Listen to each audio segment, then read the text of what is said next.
Good morning, everybody. Welcome to Zoe's Treasures. My name's Tracy, and as always, here with my husband Noel. He is um, running our cameras, doing the graphics, and already getting on my nerves this morning. So it is going to be a good show. So, good morning, everybody. Southern Charm, Josie. Hello, Melissa. I love discounts. I saw you in there with your Let's Go early this morning. I was sitting here. We're talking. I look up and it's like 6:58. I'm like, okay, I've got 2 minutes. We'll get going in a second. Happy Monday, go with the flow. Hey, Crystal. So I'm like, oh, I got 2 minutes. So we start a little conversation. My husband's telling me about something he saw and whatnot. And all of a sudden I look over and it's 7 o'clock. I'm like, oh, we got to hurry up and start the show. What's your question? Go for it, Josie. Let's kick it off. You've been impatiently waiting for 2 hours. Y'all, I got a text from I Love Discounts. I need to look. I don't know. I woke up to a text this morning from Lysandra.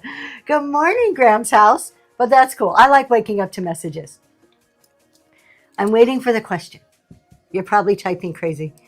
Oh my goodness, Josie, you're going to get me started already. All right, let's go. Let's talk about free boxes. We're going to get there. We're going to talk about free boxes. It's actually on my list right here. Okay.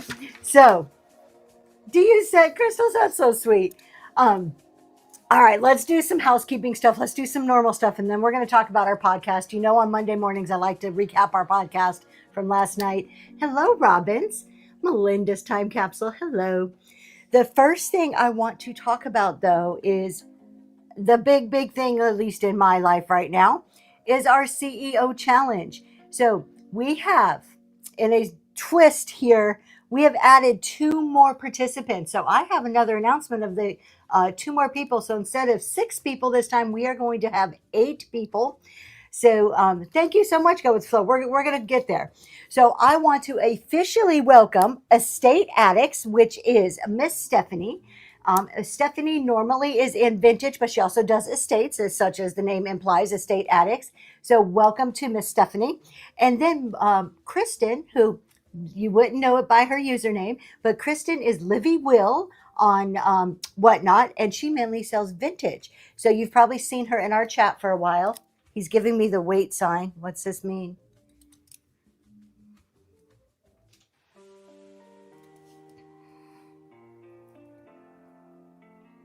Eight sellers, growing, learning, building.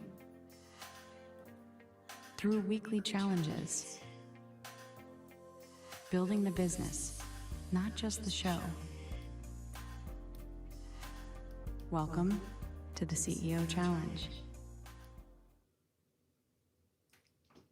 There you go. He updated it to show the 8. We've got 8 new logos in there for our 8 participants. So I'm super excited, you guys. The first showcase is July 6th. So 1 week away is our first showcase. This is where our sellers are going to. It's like a raid train, but I don't like to call it a raid train. I like to call it a showcase. Good morning, Trish. Where they are going to tell you what the metric is that they chose. We're going to talk about this in a second. They're going to introduce themselves, introduce their business, and it's your chance to be like, ooh, who am I rooting for? It's not like who's going to win or anything, but there's always somebody of the participants that you're going to click with the most. So here's your chance to kind of get a feel for all of them and see who it is that you're like going to really click with this time. The week 1 challenge, I'm not going to go into all the details. I'm going to tell you how to find them. The week 1 challenge is the metric focus challenge. So this is where they need to pick one metric. They're going to explain to you why they picked the metric, how they're going to improve that metric over the course of this month. And you get to, I love that there's 8 of you too. And you get to maybe pick the same metric for your business and kind of follow along and see if you could improve yours too. So if you want to follow along at home, send me a DM where we will add you to a Dropbox where every Monday the new challenge is put in there so that you can get some of the same information. It is a little pared down from what our participants get, but it's still quite enough for you to be able to follow along at home and to do the challenge in your own business. But just out of curiosity, good morning, Erin. Just out of curiosity, this is what our participants are picking from for metrics. What would you pick? I would love to hear in the chat. If you had to pick one of these metrics I'm about to tell you, which one right now would be the biggest one for you in your business? I Love Discounts. That's mine right there. Is it average order value, repeat buyers, new buyers, sell-through rate, show consistency, or profit margin awareness? Which one is yours? Which one do you, if you say, I need help in one of those in my business, which one is it? Good morning, Own It Now. We have average order values is the top runner right now. We have a couple of new buyers. Thank you guys for sharing the show. New buyers. Wow, a lot of new buyers. Okay, so we're really focused on new buyers. And you can tell I'm guessing profit awareness. Crystals was surprised. I can't wait. And I don't know what our participants picked. They don't have to tell me. They're going to reveal this on our first showcase. So I'm going to be just as surprised unless they have questions ahead of time and they message me and be like, hey, help me with this. I will not know either, just like you guys. It's hard. It's hard. Crystal made a really good, Crystal, I'm not going to say it. If you want to put in the chat your observation about them, we have a group chat for our participants, and Crystal made a really good observation about them that if you want to share, feel free. I'm guessing, and you've probably already figured this part out, it depends where you are in your business on where it is. Everybody who said new buyers, I'm guessing you're probably a little bit newer to the app. So we'll wait and see if Crystals puts her observation in there. But think about it. Not everybody, if you're 2 months in, is going to be far different than if you're 3 years in on what it is that you want to focus on. And that's part of the beauty of the CEO Challenge is we have people who have been on just a couple of months to people who have been on, a year and a half, almost 2 years now. So with that, I'm really looking forward to it. I hope you guys join us, get to know these 8 participants and follow along in the ups and downs of their business over the next month. Part of the every Monday showcase is talking. There's going to be some selling, but part of it is talking and kind of just bringing you into what's going on. How are they improving this metric? Is it working? Is it not working? Along with every other challenge as we move forward. So Kelly's Place, good morning. And there it is, Crystals. Her insight yesterday was any one that you choose. So any one of those will improve one or more of the others. And that's just it. None of these things live in a silo. If you're improving average order value, you're improving your profit margin awareness. If you're improving your show consistency, you're improving everything else too.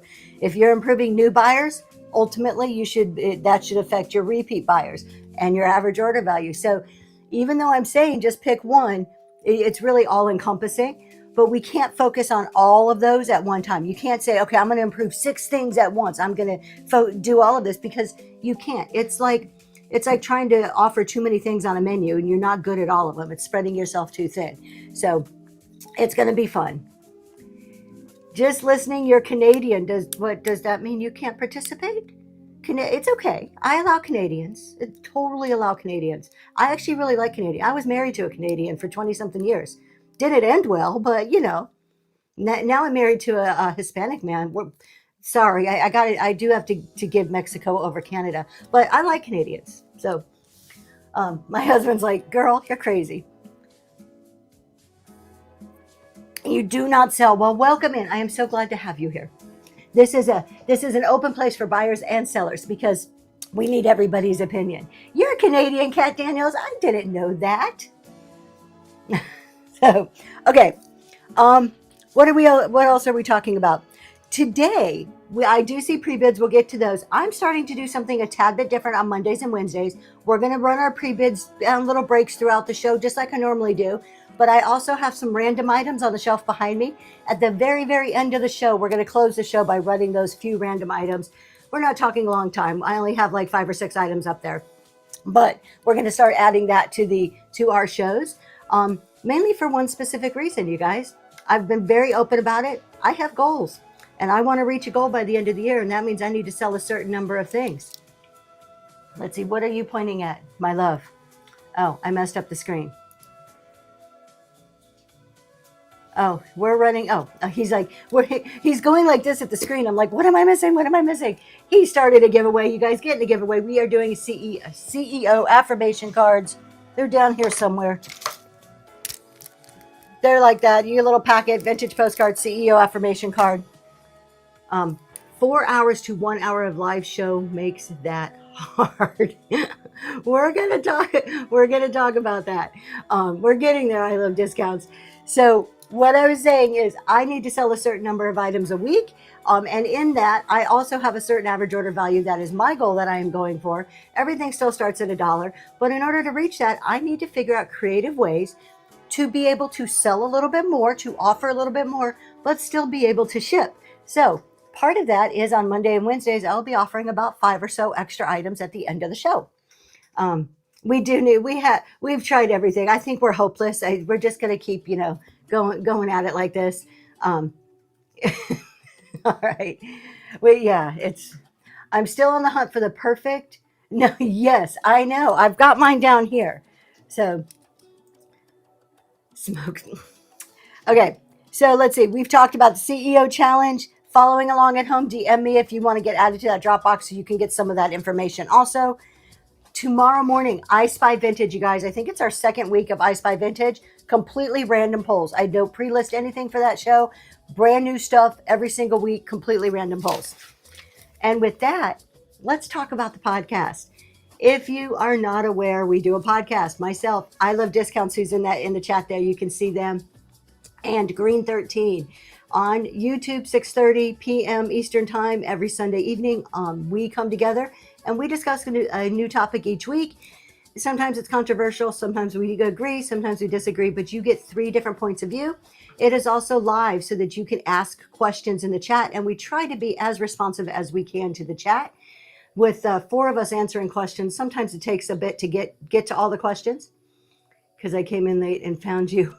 You came in and found me on my rant. Oh, I went off last night. Y'all missed it. If you want to see me really go off on something, go check out last night's episode. We talked about our sellers destroying their margins. You took that off before I read it. Our sellers destroying their margins for instant payout. There you go. Thank you very much. That was our topic last night. So this was about pretty much focused on getting to your 1,000 sales. So I'm curious. I have 2 questions. The first one, if you've already reached your 1,000, how long did it take you to get there? So we talked about this last night. It took me about 6 months to get to my 1,000. I Love Discounts 10 days, 6 months, over a year, 3, 5. Look at this. It is all over the board. A few months, 6 to 8 months, all over the board. 6 weeks. 2.5 over a year. I remember at one point, and I talked about this last night on the podcast, in the first 6 months, I know somewhere around the 4-month mark, I think it was, that I looked at my numbers and I'm like, okay, if I'm selling X number of items a month, it's going to take me well over a year to hit this 1,000 items. Southern Charm is a little over 3 months. So first of all, don't get discouraged if you're not there yet, but we're going to talk about, should this even be a goal of yours? Like, why, right? But don't get discouraged. Focus on your business. This was kind of our whole conversation last night, was the 1,000 sales is kind of an artificial goal amount. So what my next question is, so that's everybody who already got there. Why? Either, anybody can answer, either those of you still working on it, or those of you who already got there. Why was the 1,000 sales so important to you? Why was it important for you personally to get to 1,000 sales? Melancella says, it wasn't. I didn't even focus on it. Same thing with Melinda. It was like, nah, I just did my business. Couldn't have cared. I Love Discounts says it wasn't. Well, I Love Discounts didn't even know that there was 1,000 goal. They just blew right by it. So you can immediately roll your earnings back into buying. Josie, you got that giveaway. Congratulations. And into buying more products and not using your own money. Faster money payout. So either you did. So far, it's either people didn't care or it's all about the payout. It was the first goal that was presented. Okay, so it was kind of like, this is what Whatnot said, and you heard all about it. So you're like, okay, this must be a thing I need to work for. Set a goal and went for it. Early payout. So early payout seems to be kind of the main driver of this goal. because it made you feel like you were like verified, like it was this, you got validated at 1,000 that you're now a real seller because everybody pushed it. 1K just happened. I love that, Daisy Lane. And that's where we're going with this. So what Daisy Lane says there is more focused on personal goal. 1K just happened. Yeah, I wish everybody could think like that. I personally am 100% against people focused on 1,000 sales. I know it's presented out there, but I think it's like a rite of passage, kind of, but it's only like a rite of passage. See, Josie, I don't know. I do not know. The only way, okay, so Josie asked me, is there a way where you could see who else is in the room? The only way I know is to click on the up at the top and it'll tell you who your friends are that are in the room. Other than that, I don't know. If you have it turned on, yeah. It started at the end of October, wanted to achieve it by New Year's Eve. It doesn't list everybody though. Okay, thank you, Crystals. I think as a society, a community on Whatnot, we push the 1,000 sales, and it's an artificial goal. We push 1,000 sales to the detriment of new people. They are so focused on reaching 1,000 that they forget that this is a business. They forget to focus on building everything else. This ties back to what I was just saying. Oh, Josie, you're talking about our CEO participants. You can go to our group chat, and I think they're all listed there. I think you can click and see who's in the chat and see them there. So we're so focused on this. It's kind of like I was saying, when we talked about looking at 6 different metrics, you can't focus on all 6 metrics and improve all 6 at one time. You need to focus on 1 or 2 things. This is the same thing that if you're a new seller and you are so hyper fixated on getting 1,000 sales, you are going to be cutting yourself short because you're not going to be focused on building a strong foundation for your business, putting elements into your show of good selling, presentation elements. All you're going to be focused on is how many things can I get out the door? And you're hurting yourself by doing that. Yes, got to 1,000 sales organically, and it was so much more satisfying than reaching some artificial goal. Now, people said payout. Let's address payout. I know I'm going to have some hard feelings here, and I don't say this in a way to hurt anybody. But if your business will not survive until the next paycheck, until the next show, you have a deeper problem than this. Your business has deeper problems. You need to go back and have a little more financial stability for your business. If you're living paycheck to paycheck or show to show, that's a problem within your business. That is a huge red flag that your business will not survive. So taking some money, having a little bit of a nest egg, just like we have to have an emergency fund for our personal lives, you need some backup money in your business. Learning the app, shipping, that's what Robin, right there is what you should be. What you should be focused on instead of 1,000 is setting up your business properly, learning how to do your books, making sure that the administrative side of your business is done, learning how to pack things and pack them well so things don't break, learning how the app works. There are so many different tools on this app, learning the ins and outs of them, trying different things, learning how to analyze what the data is so you can make decisions for your business, practicing selling, learning how to be interactive with your chat, learning how to read your chat, which I'm ignoring right now, not trying to. I came from Posh where payout took 3 to 4 weeks. It was a game changer for inventory turnover. I understand that as far as inventory turnover, but you should have enough money and enough inventory on hand for a couple of shows. You should not have to do a show to rely on the money to buy more inventory. That is just hanging on by a thread. The biggest reason small businesses fail is financial. The biggest reason they fail is financial. Who are the ones that are failing? The ones that rely on a show to get the money immediately. If you cannot do another show or buy boxes, we're going to get to boxes, or buy inventory until you do another show, that's a red flag that you need to look at for your business. And I don't mean to hurt feelings here, but the truth is the truth. I wasn't worried about Instapay until my partner lost his job last week. Now it's good to know it's there if needed. if needed. It's good to know your money's there. I am not one. Somebody in the chat last night said that they left their money in there for a year, and more power to them that was great that they had other money to rely on. That means, to me, it tells me you had some other financial resources and you planned for this. I think your money's better use of not sitting for a whole year. But what that did tell me was that they had thought through their business and were able to maintain their business without having to pull money out show after show. So curious if you guys want to share, and don't put dollar amounts in here. How often do you pull money out? Just curious.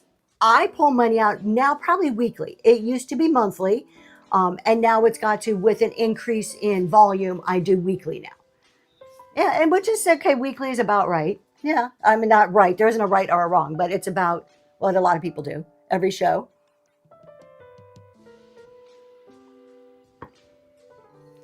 So build to a certain dollar amount, and then you start pulling. SS Vintage, I like that dollar goal. So maybe every time it hits X number, then you're going to pull it out. So then you have a little more like, okay, I'm going to do a couple of shows, and then it's going to hit this number about every 2 to 4 weeks. See, getting on a set schedule. When you're working for somebody else, you don't just get paid whenever you want. You don't go to work and be like, oh, hey, I worked today, give me some money. No, you get paid on a schedule. You get paid every Friday, every 2 weeks, the 1st, the 15th, whatever it is. We should kind of come to that same mentality. Why should we have some of that same mentality? Because one, it helps us be more fiscally responsible, and it also helps to plan. If I know my inflow of money comes on the 1st and the 15th, or every, once a week, then I start planning my inflows and my outflows based on that. Hey, y'all, just if you are watching on YouTube, welcome. Come on over here. But thank you for watching on YouTube. My husband's letting me know we do have some people over there. So thank you so much for joining from YouTube. I just like to provide a variety for my customers, but I'm in a different category. Fashion is fast moving, but so is vintage decor. Every show I do every Saturday is 70 to 100 brand new items. So it's not like I'm showing the same stuff over and over. It's very rare that if I have something that's the second or third time showing it, it's from this show and it goes into the bin. Because until today, if there's no pre-bids, I usually wouldn't run it. I pull it out of there immediately for security reasons, but it goes into a savings account. Now, I've heard that. I can kind of get that if it's just a couple $100, I'm like, if I were to lose, a couple $100, is that going to be the end of the world? Probably not the end of the world. So I can see pulling it out. I'm pretty safe that if I lost a week's worth of earnings, it wouldn't absolutely devastate me. It would suck. I'd be pissed about it. But would it devastate me? No. But I can understand that, the thought of the app crashing, something happening and not being able to get the money. So I kind of get that perspective. I've heard stories, if you get banned, they can hold your money. Not that I do anything. All the more reason to read terms of service and be on the up and up.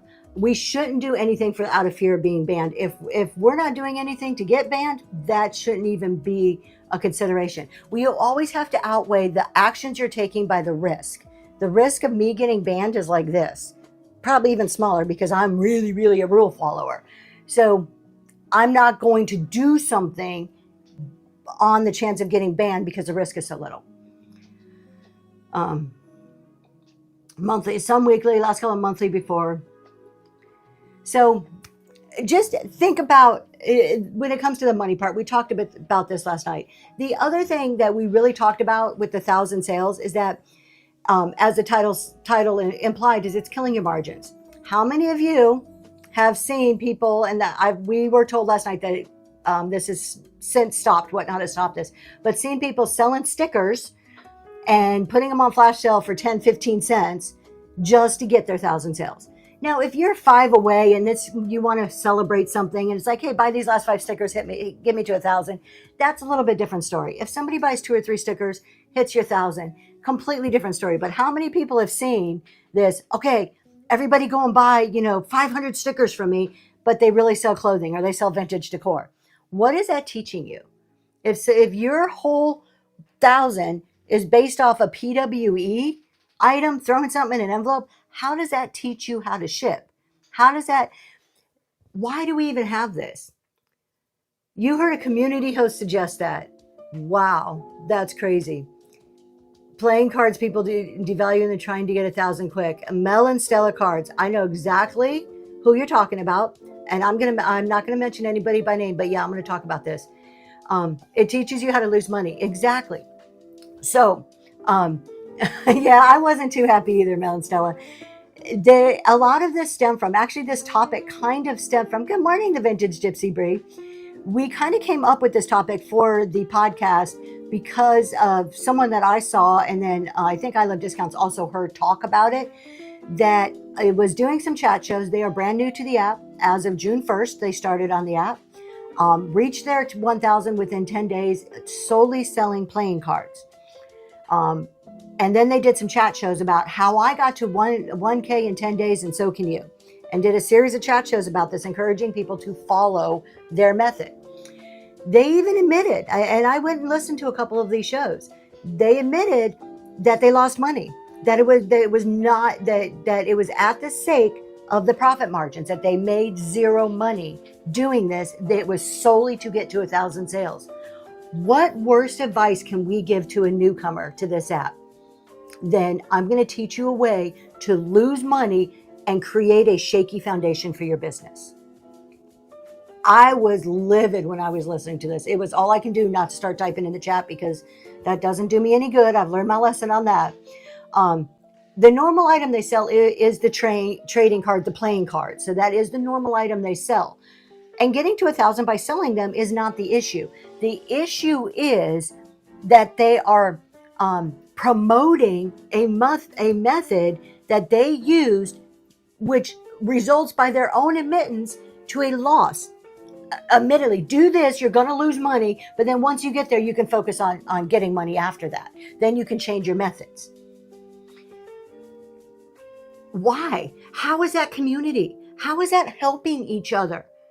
You may think I'm mean or wrong for telling you not to take these shortcuts, but at the end of the day, it's going to be better for you. It's no different than when you're raising a child and you're telling a child, don't eat sugar all day long. It's going to rot your teeth out. It's not good for you. You got to take a shower every day. You got to learn to make your bed. It's the same principle. You've got to learn to do things in a proper manner for the long-term effects of that thing. But a person who has any understanding of business would see that for what it is and not follow it. I agree with you 100%. However, this person was also portraying they have an MBA, they're a finance person.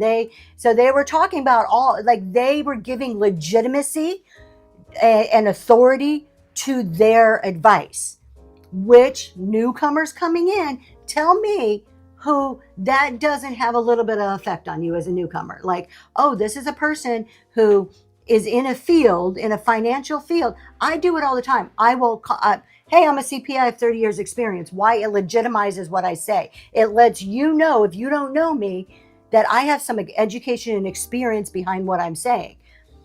And this person does too. They should know better. But you know what? I think they're thinking about themselves and their business in the fastest way they can get. Yeah, I would never tell anybody to do that. But what I'm saying is just the fact that you use that to legitimize what they're saying. You also train your audience for a certain expectation too, right? So I don't know. It's the whole. But I kind of want to get. I don't want to just keep talking about somebody else like that. It's not that. The point isn't to talk about somebody else. The point is the fact that if you are taking shortcuts to get to your 1,000 sales, you're just shortcutting you. Most of the people in here are going to agree with me, because if you're here, you probably kind of agree with my thoughts and methods to some extent anyways. So you guys probably aren't the ones that really even need to hear this whatsoever. The first time I watched you, I said, I'm a CPM. I thought was, let's see if she'll give right info. Thank you, Crystals. That's what I want people to think. I love that. Always question. This person also, and here's a big point we made last night too. This person said this provided cash flow, which this is where it gets to the heart of the issue. It provides cash flow, not profit. What everybody who said I want to reach my 1,000 for the payout, because they want the cash flow. Cash flow, money you take out of whatnot, is not the same as making a profit. Just because you have money coming out of whatnot doesn't mean that you are a profitable business. And if your business can't survive without getting that every single show, that's the first big indicator that you're not a profitable business. Because if you're a profitable business, you've built some money up. You're spending that money as fast as you're getting it. You're borrowing from Peter, whatnot, to pay Paul over here, your inventory guy, over and over and over again.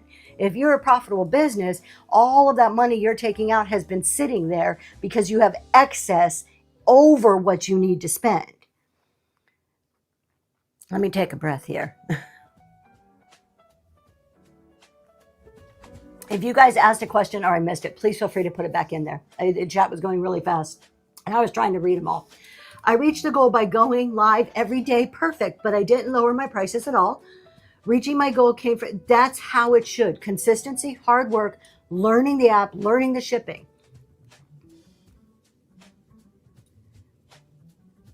Yes. Yeah, Melisella, I agree with you.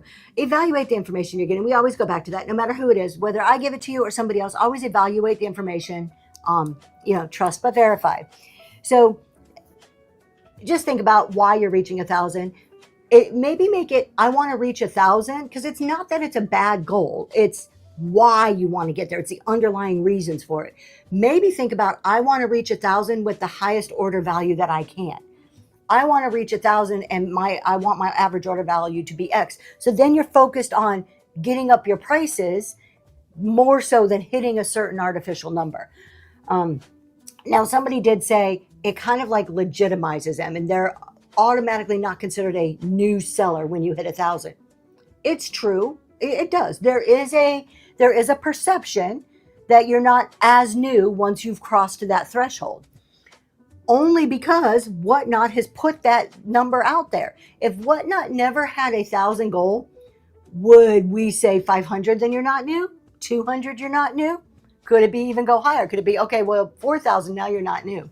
It's only because we've all been trained to focus on a specific number. We got to get that out of our heads completely. Since I started 3 months ago, I was about watching 1K raid trains, and my goals have drastically changed already. That's great. I'm so happy to hear that, Josie. There are a lot of these 1K raid trains. I'm not against them for a couple of reasons why I'm not. If I am against it if they're about selling stickers. I'm not that. There are a lot of raid trains, and Josie pointed this out last night. There are a lot of raid trains that you can't get on if you don't have that 1,000 sales. Why? Because raid train conductors want somebody that has had some practice behind them. This is an easy measurement to say, okay, we know that you've had some practice behind you. You know how to work the app. You know how to raid. You're not going to go on and, totally derail our train. That's why they do that. So having, thank you so much, Hotel Lobby. So having that as a benchmark for people to enter raid trains isn't really a bad thing. So when we have new seller raid trains, Surge to 1K raid train, which is one that I've supported for months and will continue to do so, is if they're set up to help you learn, to help you experience it, to help get you that practice, I'm totally for that. I just don't like them when we're going to do it just to hurry up and push you across an artificial goal line. So that's my thoughts on it. Let's take a break. Let's see if you guys have any other thoughts. Feel free to put them in there. We're going to run some of our pre-bids. And I'm less terrified. Well, good. I am glad you're less terrified of those words. They're not really scary words. Let's go ahead and run some of these pre-bids, and then we'll talk some more. Because we're going to talk free boxes today. That's what got me riled up last night, and we're going to do it again. So, is my phone in the way of your camera there, mister? All right. What is our first? You guys talk about playing cards. We have some playing cards for you. These are two packs of brand new playing cards for those of you who collect cards. I don't know if there's a specific kind. I don't know if there's like a way to judge the cards on like if they're good cards or bad cards. I don't have enough experience with that. But these are 2 decks of cards. Unopened completely. This is still in its plastic, and it looks like on the inside there may be still plastic. I don't know.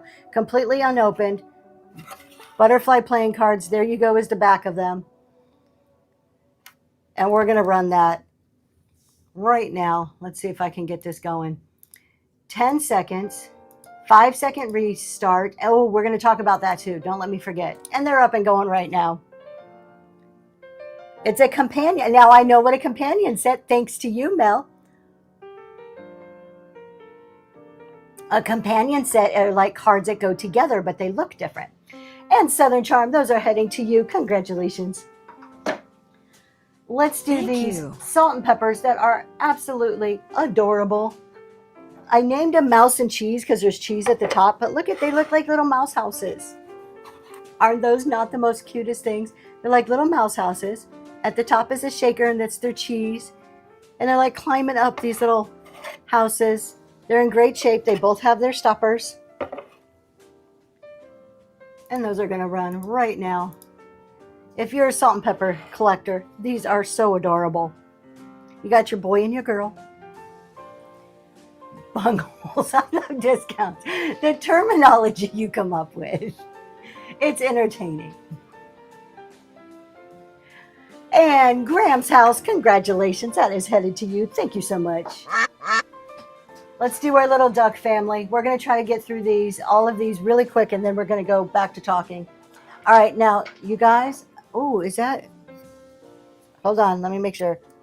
Is that hold on, I got it. My eyes aren't good. Is that a repair or is that a, it's made that way? Is it paint or a repair? I think it's paint because the little guys have them too. That's paint, okay. I don't know my ducks. Okay, we have the cutest duck family here.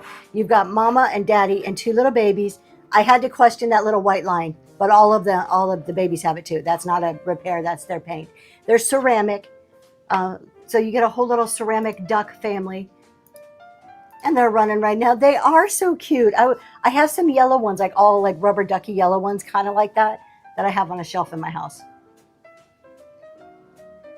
So, all four of them. I like the little babies. They're adorable.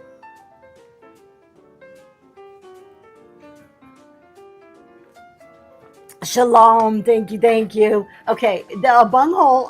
Okay. Here we go. Here's education time. A bunghole is the primary access hole in a cask, barrel, or drum used to fill, empty, or vent the vessel. Thank you. I'm still not saying bunghole. It's still the stopper. But I'm glad that there's an official, it's like a real word. Sometimes I love discounts. I'm afraid if I should read the comment out loud or not. You got me to say it 3 times. Congratulations. Let's do this Fenton piece. This is beautiful because amber glass is the most gorgeous glass that there ever existed. Just saying, it is my favorite. It is a tea light holder, hobnail, ruffled top.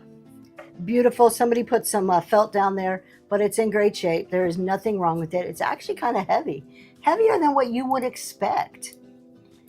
And that is up and running right now. Thank you so much for your bids. This one's pretty. I have a larger size of this coming tomorrow if you like it. Shalom, that's going to you. Thank you so much. How many more do we have? Well, we got 2 more going on here. You guys, this piece, I got this piece in Dallas. Is bourbon? What? Hold on, wait a minute. I missed something. You bought a printer tray last night. Well, congratulations. Now you need a ton of little things. You need a whole bunch of that stuff. I love discounts. What are you saying? Primary. Oh, that's your bunghole is that.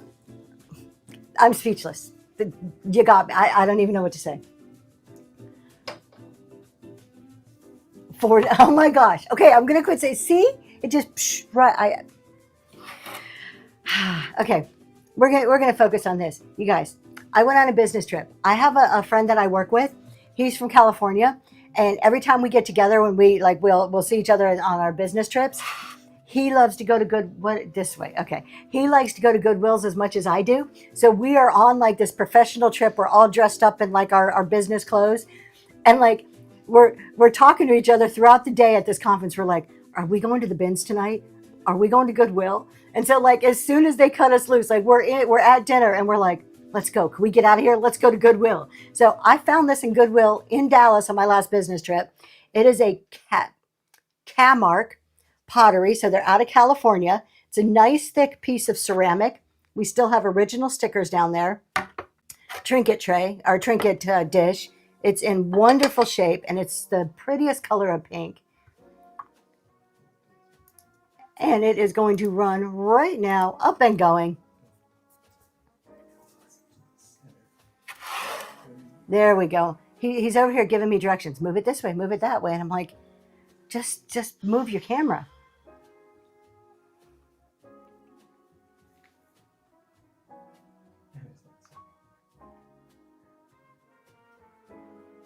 Well, hello from Texas. I will be back in Texas the week after next. So, Kelly, congratulations. That is heading to you. Thank you. Thank you. I will be gone 2 weeks in a row this time. So, the week after next, I'll be back in Dallas for a week. And then I come home for one day and I turn around and have to go to Orlando for a week, which I love traveling, but back-to-back weeks is very difficult. Okay, last item for right now. Then we're going to get to talking about free bags. Is that a chip? There is a chip. Okay. If you pre-bid on this and you want to cancel, I just saw a chip on here, but I'm going to tell you all about it. I'm happy to take your cancellation if you don't want this. We have vintage pink depression glass salt and pepper shakers. They are absolutely gorgeous. I did just notice right down there is a chippy on the bottom. There you go. You can see it right there on the bottom. Other than that, they're in wonderful shape.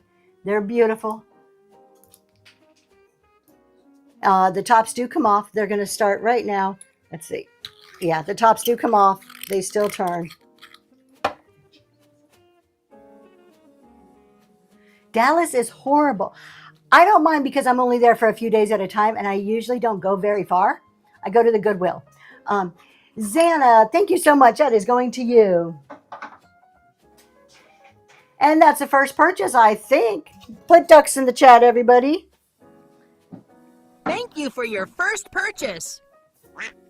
All right, wait, my notes. I'm like, wait, where's my paper? Thank you, guys.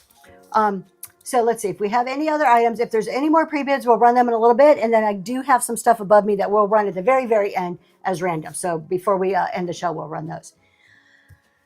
The other thing we talked about, and I'm not going to rehash the whole conversation. I am not going into the whole shipping thing. Unless there's questions, I'm happy to try to answer questions. Thank you for your purchase from the bin. Did you decide on an emoji? What is it, Crystals? Do you want to put it in there? Tell us what your emoji is. So I'm not going to rehash the whole shipping unless there is a legitimate question where we can always discuss those. There's I Love Discounts. You guys feel free if you want to throw your emojis in. Don't advertise your show, but if you want to put your emoji, feel free to throw those in the chat. Oh, I like it, Crystals. I love that. Look at all these. You guys, I always forget about my ducks, and I didn't even do it for the longest time, but I love seeing everybody's emojis. Some people are so freaking creative. Are those tacos? My eyesight's not as good as it needs to be. Sheep, taco sheep, swans. Peace out. I like that. Waves, like the lake. Oh, those are umbrellas? They look like tacos. Oh, they are umbrellas. Okay, got it. Tober. I don't know what that is. I can't see it good enough. We have pink. It's the evil eye. The evil eye. Okay, pink bows. Be more thrifty. What's those ones? I need my 15-year-old here. She would probably be rattling off emojis super quick. Now I want tacos. Me too. Me too, Liz. Let's go. True story, side note here. I cannot tell you how many times at night that we're laying in bed. No, it's not going in any direction that you might be thinking instantly. We're laying in bed at night at 10:30 and we look at each other and we're like, I want tacos. I want tacos. This is a common thing. We want tacos at 10:30, 11 at night, most nights of the week. Not that we get them, but we want them. Potatoes. Okay, that's what it was. I was on the fence if it was bread or a potato. So, Crystal, I said we're not. That's not where this was going. This is a clean show. Breakfast. Yeah, McDonald's does have breakfast burritos. Okay, let's talk about the other thing we talked about, which was the shipping changes. And my big gripe, or my soapbox on shipping changes, How do we make the duck pop up? That is my husband's graphic. So you can do some similar things with OBS. He doesn't use OBS. He uses a lot of other graphic tools to make those things happen. If it's something you're interested in learning, go ahead and send him a DM. He always he offers free one-on-ones to help people set up graphics if they are interested. I'm not going to say it, Shalom. I'm not going to say it. Okay. So my soapbox and what I've heard, I have legit sat in a few chat shows since the announcement came out where people spend 40 minutes talking about how to get free boxes. 40 minutes. Wait. Before that happens, watch this. Hey, everybody. Please put bunnies in the chat. Ooh, yeah, baby. Let's go. Woot, woot. And just for you, I love discounts. I'm sure they have bungholes too. That's 5, just in case you're counting. I love discounts. The only person in Whatnot land that has their own graphics on our screen. Okay, I thought he was about to say something. Talking about free boxes. Here's the thing, you guys. Oh my gosh. Well, okay. You do at least you have piqued my curiosity to the point. What emoji is that? If it's clean, if it's not going to get red chatted, what emoji is that? I know, Looking Glass. I'm so sorry. I'm so sorry.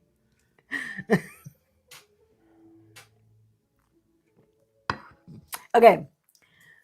Let's go back to boxes. Just buy the boxes. There you go. Ladybug girls, just buy the freaking boxes. Okay. I want to use, and I'm not going to say a name. I want to use a real example about these boxes. Maybe this is going to make it real.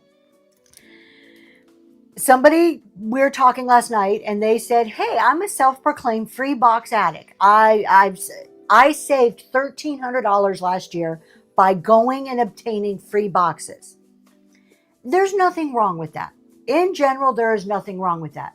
What I want to do is bring another perspective to that. And I'm a lot more calmer. Last night I was all hyped up about it. I'm a lot more calmer today.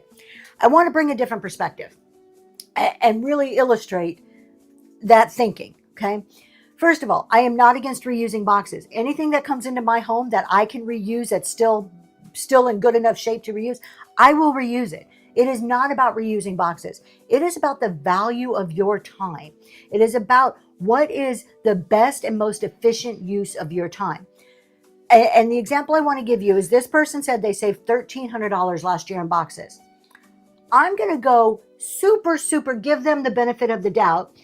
And over the course of a year, I'm going to say, if you save $1,300, that you spent 30 minutes a week. Does that sound fair to everybody? That if you're out there searching for boxes for free, if that's your business model, 30 minutes a week is probably what you're spending between like making phone calls, sending text messages, picking them up, bringing them in your house. The time cost of free boxes is pretty high. Yeah, it is, Liz. Finding them, storing them, finding the right box when you want to go. And that's what I'm getting at. So this person didn't say how much time they spent a week. I'm going to just give them, let's say 30 minutes a week. If they spent 30 minutes a week trying to obtain free boxes to save their $1,300, 30 minutes a week is 26 hours in a year. 26 hours in 1 year they spent to save $1,300. Let's put this in perspective.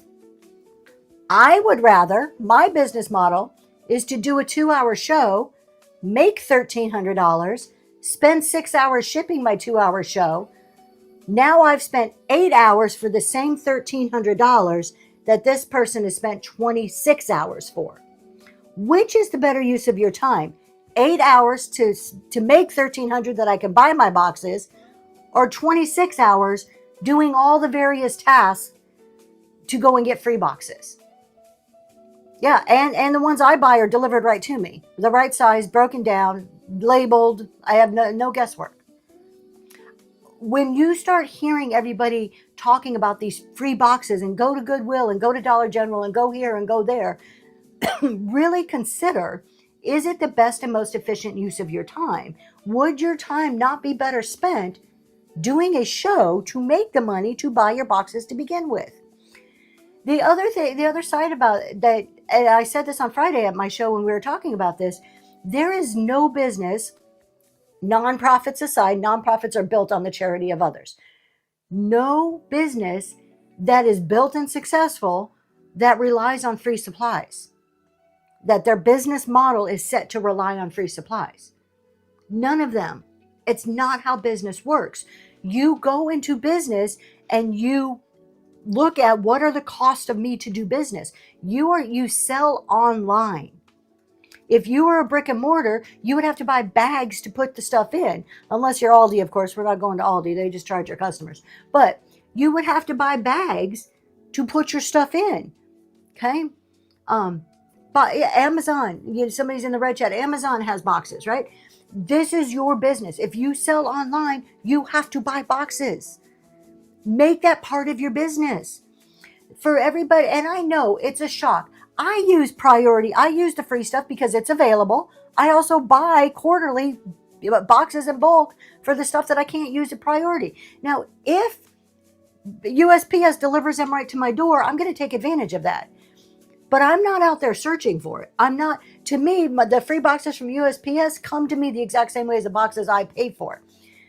My business isn't also built on that. If your business was focused around a flat rate box and everything you sell is in a flat rate box, you knew that going in. Things don't last forever. Businesses change, things change. You know that there's shipping changes every few years on whatever platform that you're selling on. This should have been a business consideration for you. So to hear people complain about it now, I just don't have zero sympathy for it. Are they getting rid of priority boxes as well, or just flat rate is the only thing that's absolutely going away? Priority is still available for a higher cost. They have not yet, as far as I'm aware, disclosed what that cost is, but it is a significantly higher cost per their words. Maybe they didn't use significantly. Maybe they just said higher cost. What size boxes do I regularly buy? My most used boxes is a 14 by 12 by 10 is the one I use over everything else. And then a 12 by 12 and 10 by 10s. Those are my most used. Supply should be built into your regular business expenses and not base your, exactly. Coach Your Karma, exactly. So yeah, priority isn't even the 12 by 12 by 12. It's 12 by 12 by 10, your normal, the biggest regular priority box. Free ground boxes of know what you sell on. Oh, hold on. Wait a second, Snickers. What? Hold on. Nobody gives you free ground boxes. I'm not sure who that number is going to, but there is no free ground boxes. You have to pay for them. I have a very small.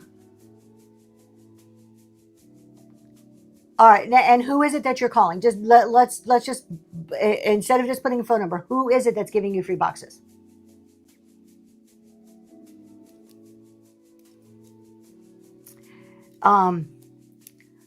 And you said United is going to give you free ground boxes. I don't think so. I can't verify that right now. If anybody else is available to verify that, please do. Posh gives you free boxes. Posh gives you free boxes to ship Posh stuff, not Whatnot stuff.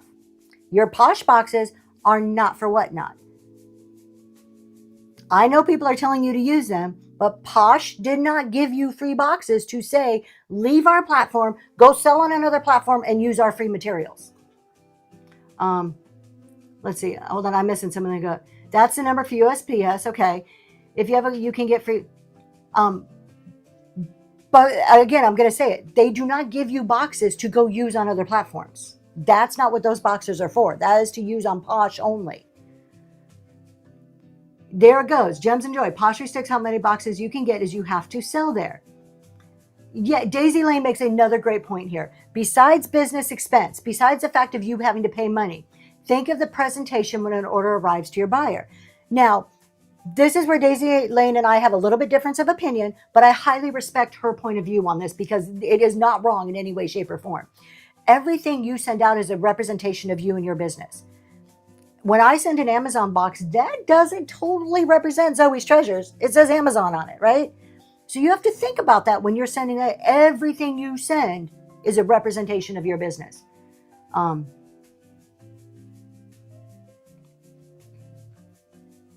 and ground boxes showed up at their door.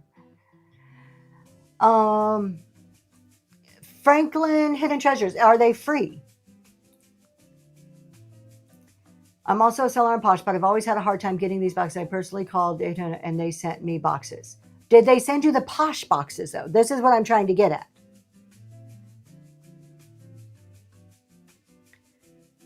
Because I'm going to, well, we have it recorded. I'm going to go and call that number and see what they say. I will investigate to find out if this is a viable option or not.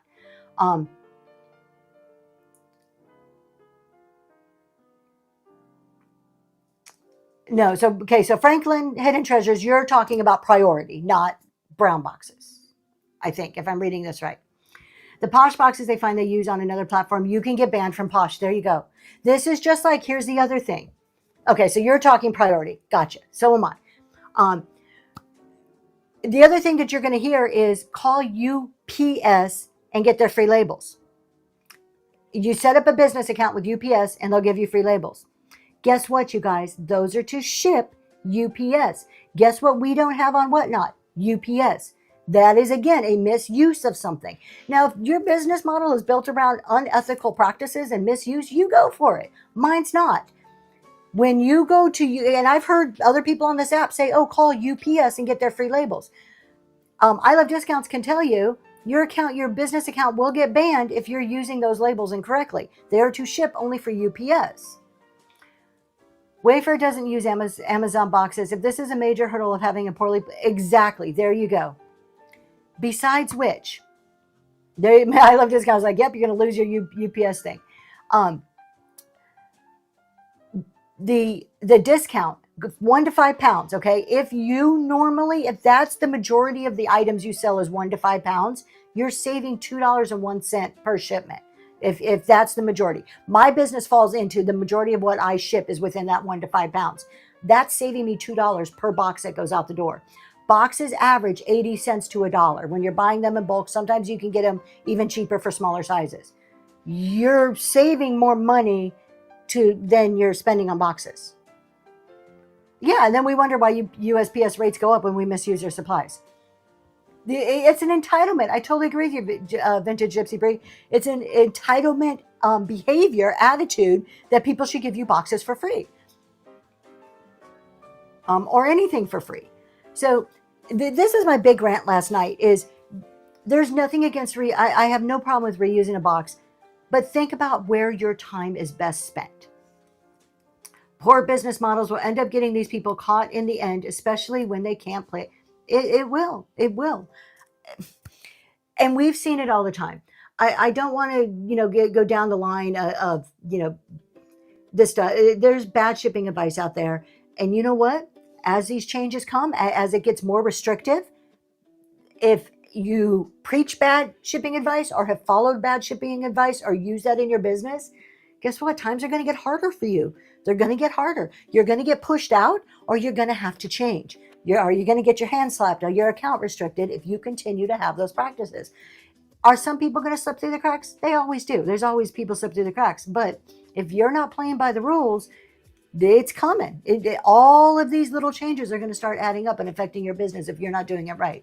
If you are already doing shipping in the correct manner, if you're playing by the rules already that Whatnot and USPS have in existence, you don't have anything to worry about. You really don't. Keep going on business as normal. Go investigate all the legitimate places to buy boxes. Figure out what fits your budget the best and order from these people. My suggestion is to order in the biggest quantities that you can afford and store because it's going to be cheaper for you. The more you order, it's like going to Sam's Club. Getting that big old thing of cereal is cheaper than going to the grocery store buying 1 box at a time. Yeah, and if you buy for a while, and you absolutely do know what sizes, just like when Crystal's asked me, I was able to rattle off the top of my head the ones that I use most often over all the rest of them. Now, I have about 6 different sizes in there, but there's 3 that I use consistently all the time. And priority is not going away. It's just going to cost us a little bit more. So we wait and see what that cost is when they put it out there and decide if that's something you want to continue to use or not. I had a package confiscated because they used counterfeit postage recently on a different platform. Oh, wow. I don't even know how to counterfeit.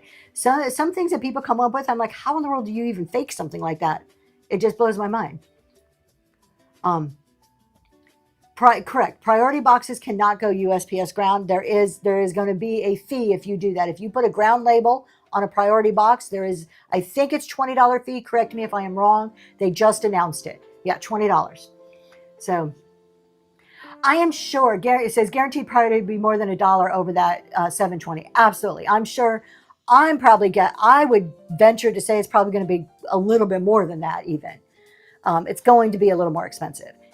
To the point where it's probably going to be like, I really need to think about if I'm going to use it or not. That type of money is what we're talking about.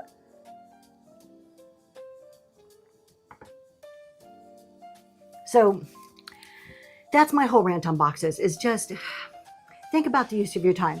Last night, I Love Discount said something. They were like, I know you're not going to agree with about the use of your time, and we're going to get there in a second. $20 now. If you put a ground label on a priority box, there is now going to be a $20 fee for doing that if it is caught. So I don't do it. Automatic $20. It was in the Whatnot announcement, help.whatnot.com. You can find all of this. I'm getting there. Thank you. And it is tax deductible. All of your shipping supplies are tax deductible. So make sure you're just keeping track of all of that. Remember that USPS has the right to open any package they are shipping if they suspect anything. You're messing with the federal government 100%. And do not take your priority boxes and wrap them in something else. They're not stupid.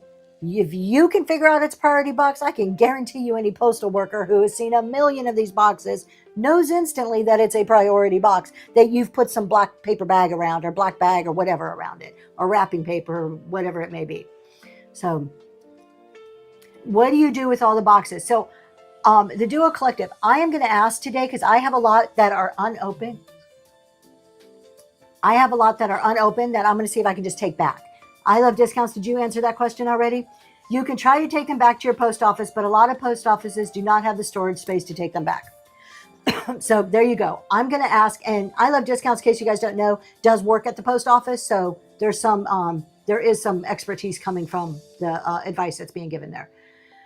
The packaging the presentation is the same quality I expect for myself. Think about that. Look, Daisy Lane, it hit the nail on the head. She is dead on when every box you send out is a representation of your business. You want to keep that in mind. How you pack it on the inside, how it looks on the outside. Drop them in the lobby on a Sunday. I wouldn't suggest it, but you are returning property. Now, for me being the rule follower that I am, I would possibly consider that. That's probably me being risky right there. That's me living on the edge, dropping my priority boxes on a Sunday. So find an annex. Yeah, just ask. We all go at least a couple times a week to the post office. Just ask them. Pop your head in there and say, hey, can I bring my boxes back to you? Just got here. Will Whatnot be able to get free Ground Advantage boxes? I read the Posh Sellers. Okay, so we just talked about this Reclaim Vintage. Don't count on it. Don't wait for it. Build the price of those boxes into your business. It is not, and listen, you guys, if Whatnot gives us free boxes, nothing in life is free. Who do you think is going to pay for those free boxes? Who do you think is going to pay for those free boxes? Yes, us. Where does Whatnot get their money? Us. We're going to have to pay for it in the form of commission somewhere. Never, Sassy. Never. You will. Yeah, you're going to wear it. Yeah, you will. So, I missed another question here. I wish Whatnot had given just a little bit of notice to sellers who could have planned ahead to use up their credit. The Duo Collective, they gave us 5 weeks. I think that's pretty good. 5 weeks is pretty decent. I mean, I did shipping for my Saturday show. Most of mine's sitting out there in priority boxes right now. I think 5 weeks is good. Now, what I wish Whatnot would have done, and everybody agreed, everybody last night on the podcast, is given all of the community hosts a heads up and had information, had them more trained. Like, hey, here's everything. Here's how to answer questions. Here's everything that might get thrown at you. And use the community host in the manner that the system is set up for to help disperse correct information instead of this being a free-for-all of people just putting information out on their own. That would have been a lot nicer of what not to do, is to give the community host more of a heads up. I've bought boxes the entire time. I understand that Ground Advantage boxes were already a free item from the post office, but not available. They're only free for Poshmark people. So we kind of hashed this out. Poshmark boxes do not belong on Whatnot. At 30 days, I mean, I feel the 5 weeks I feel that's a decent amount of time. You did test. So Sassy is a community host, you guys. If you did not know that, the Sassy Vintage chick right there, that is Michelle. So she did say advance notice would have been nice. It would have. I think, and you're not the first one. Who else did I hear? Maybe it was D. No, was it Shop Happy? Is Shop Happy a host? Or is it Blasian Bunny? I heard it must have been Blasian Bunny, I heard, saying the same thing. I feel like they worry that some community host will, the info before the event, that they'll say, they might, but I don't think so, because then they would be jeopardizing their status as a community host. So maybe it was Shop Happy. It was another community host. I heard say the same thing, that they have already sent messages and were trying to get more information to bring to all of us really good information. Changes should be worked into your business model so you can pivot without having a huge interruption. 100%. 100%. Boxes are boxes. There you go. Southern Charm says Poshmark commission rate is also 20%. We pay 8%. 20% because those boxes are built into that commission rate. That's huge. We enjoy on Whatnot one of the lowest commission rates. We have a good deal going on here. Hold on. In order to get free ground boxes, you have to be an LLC going into the postmaster and sign an NSA. Is that NSA no sale agreement? I'm trying to figure out what an NSA is. I don't know. I'm going to go talk to Franklin Hidden Treasures. I'm not saying it again. You got 5 out of me. No, yeah, you got 5 out of me. I'm going to talk to my postmaster today. I'm going to go and ask just to see, collecting information on my own, like I tell you guys to do. Trust but verify. Hear information. Go ask questions. Go research. Go do, figure it out. So yeah, NSA, no sales agreement or non-sale agreement or something. I was going to start selling in July. I'm just waiting now until August. I'm older and don't want to learn 2 ways. There's nothing wrong with that. I would say start as soon as you can, but if you're talking 30 days where you can just start fresh on a certain system, I don't see anything wrong with that at all. And extra fees if the sale is under $15 on Posh. That's crazy. Now I know why I don't sell there. So, not that I ever considered, but that's it on boxes. Anybody else have stuff? So I was talking about, instead of boxes, that was the segue into negotiated service agreement. Thank you. I was trying to figure out what the NSA stood for. I wasn't 100% sure. Your time. So we talked about the time to get boxes. What is the most efficient use of your time? But it's not just in this. Let's segue into something else. But not to learn, but not sustain. We do not reclaim vintage. As far as I know, unless somebody else has seen a chart, I have yet to see a chart. It's just not one. They just said an increase in price. But if you guys know if they have put out any more information, please let me know. Because when they announced this on Thursday, they did the initial email and their help.whatnot.com had an initial announcement. And then like 4 or 5 hours later, that announcement got updated. I have yet to look since Thursday if they've updated it or not. Oh, they do. Sassy Vintage Chick. Thank you. All right. Can you look if Sassy's sending it? We'll take a look. Noelle will look and see so we can talk about it right now if we get it.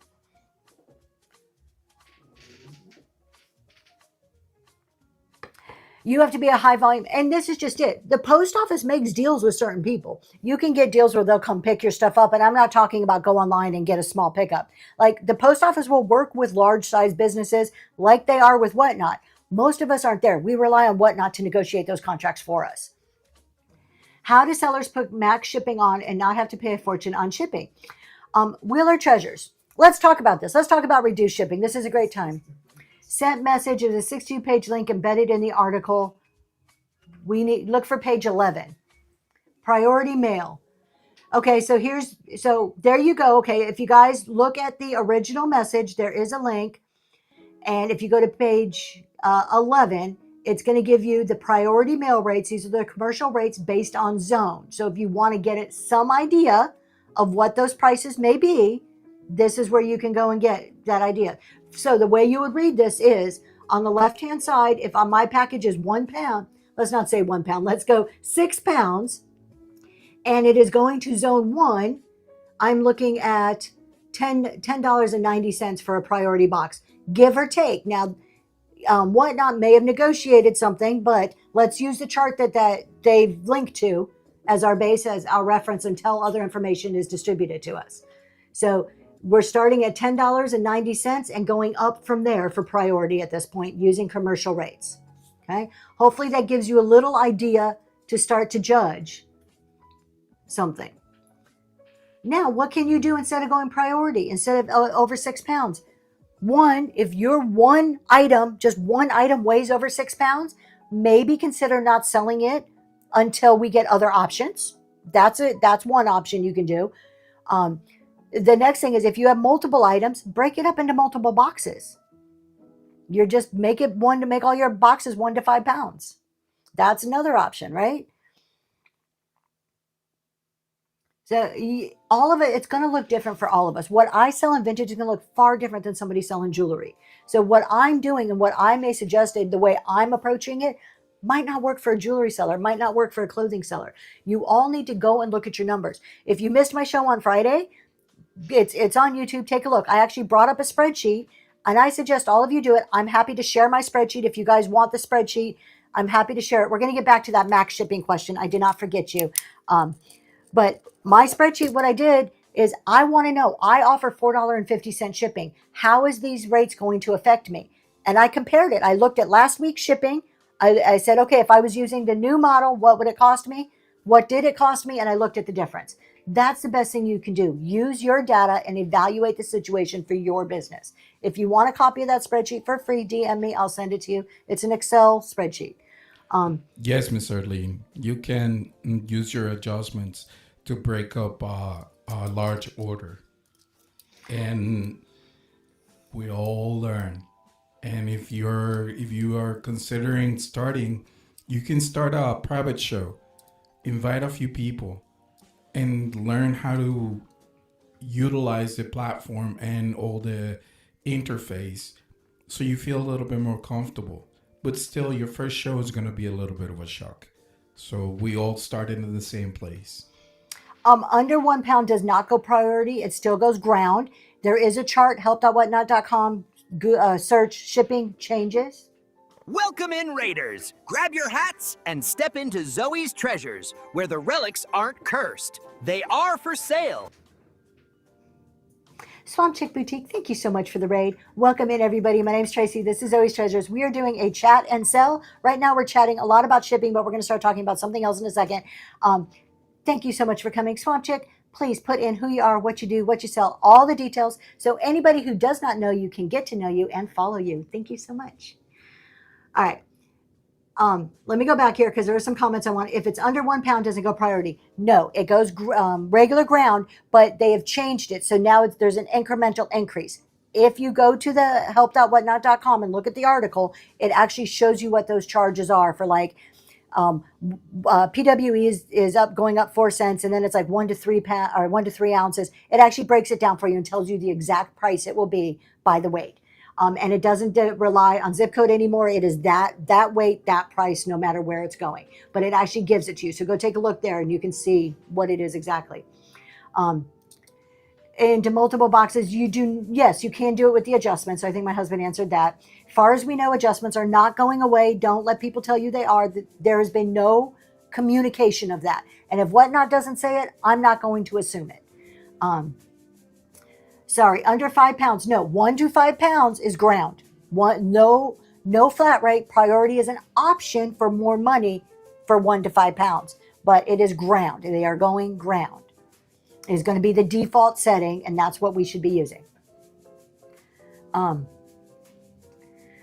right. So, any other questions on that one? Let's talk about reduced shipping, max shipping. I want to get back to that. Somebody asked a question, and I don't want to ignore it. So the question that they asked, it was about 10 minutes ago. Thank you, Millicent. There's the article, you guys, if you want to go read it for yourself. Best place to get advice, help.whatnot.com. Go to the source. The question was, how do you do max or reduced shipping? They're the same thing without it costing you a fortune. There's a couple of ways to do this. One, it's going to cost you money. Anytime you absorb shipping costs as a seller, you have to pay those shipping costs. You always adjust your weight and your dimensions appropriately. Do not listen to anybody who tells you, or any cards or information that says do not adjust your dimensions. That is wrong. So you always adjust your weight and you always adjust your dimensions. That will cost you money. How do you offset that? The fact that you offer reduced or max shipping is an immediate encourager for buyers to buy more. The minute they see free shipping, the switch clicks in their brain and they want to fill their boxes. Now, does that work for every single buyer all the time? No, but you can ask anybody who has done free or reduced shipping. Let's not even say free, reduced shipping. The majority of the people are going to tell you that they have seen an increase in their sales because of the reduced shipping. It's natural human behavior to buy more. Think about it from you as a buyer. If I don't have to spend as much on shipping, that means I have more money to spend on the items that I want to purchase. So some of that is offset. It helps drive people to you. It does. So some of that cost is offset by more sales, higher bid prices, higher average order value, offset some of that shipping cost. Then the next side of that is thinking about the items you sell and the mix that you put into a show. Do not put all large, big, heavy things in one show.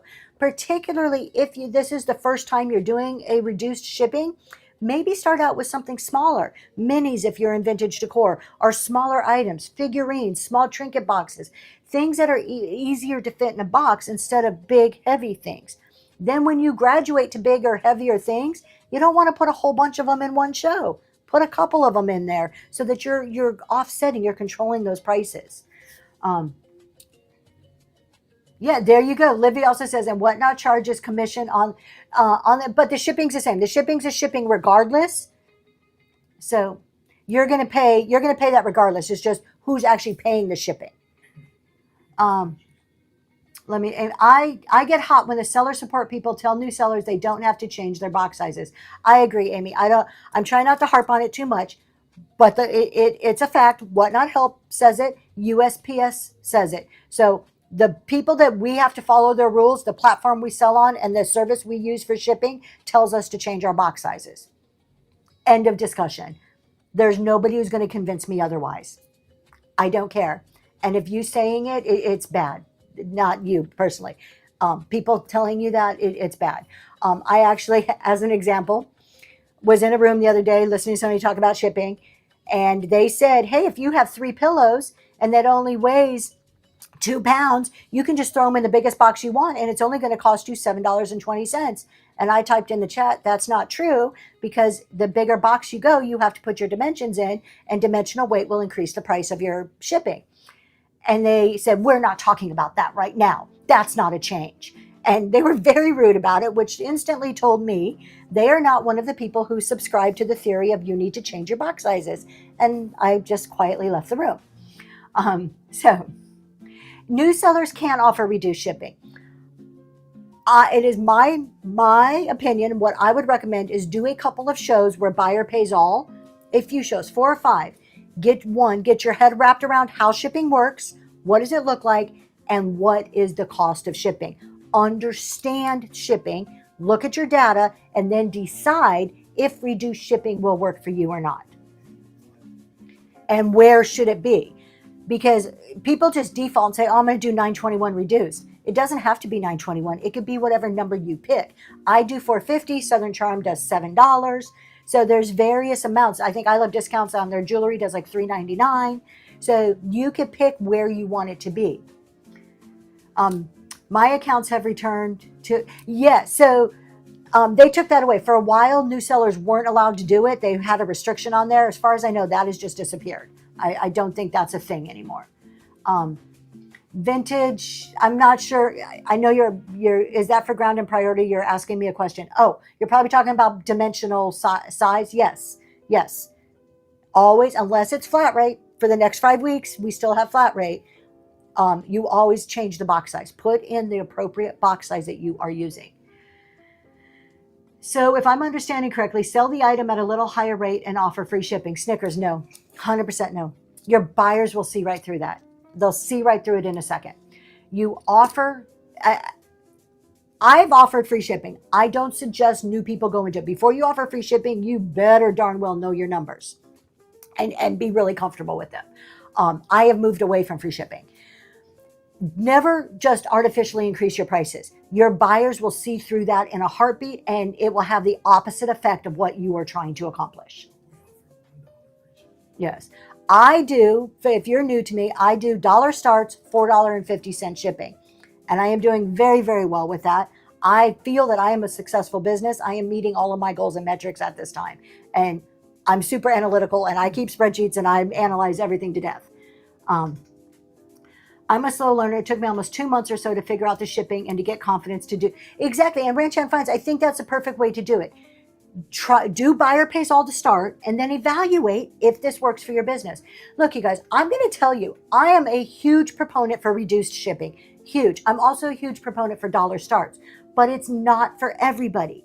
You as a business need to understand 2 things for every decision you make. This is how I think about things. You need to understand the pros and the cons of every single thing you do, and then make the appropriate decision for your business.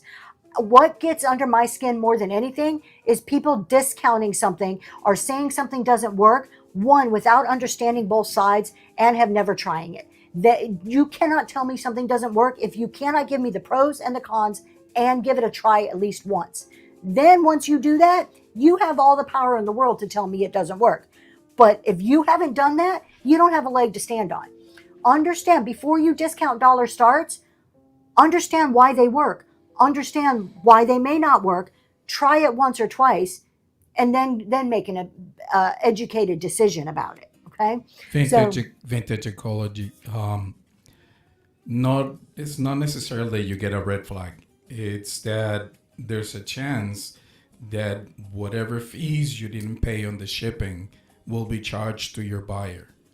And if that happens, I can almost guarantee you that buyer will never buy back from you. So you're losing a person that is buying from you.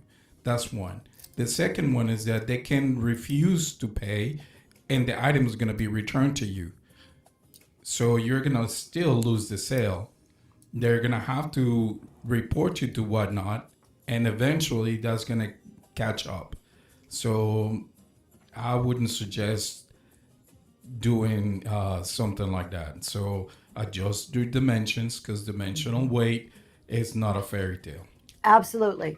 And the other thing is, we're now going to be charged for when we misweigh something. Dimensional weight is coming eventually. It's not showing on our ledgers yet, but it will. Whatnot says that is in the works, and it is coming. So ultimately, that's going to hit you and be a charge on your ledger. Franklin Henry Treasures, I have received Indie Vintage Finds. Thank you so much. I really appreciate that. That's so sweet of you. Franklin Henry Treasures. I had a priority box inverted, one in brown box, and one double.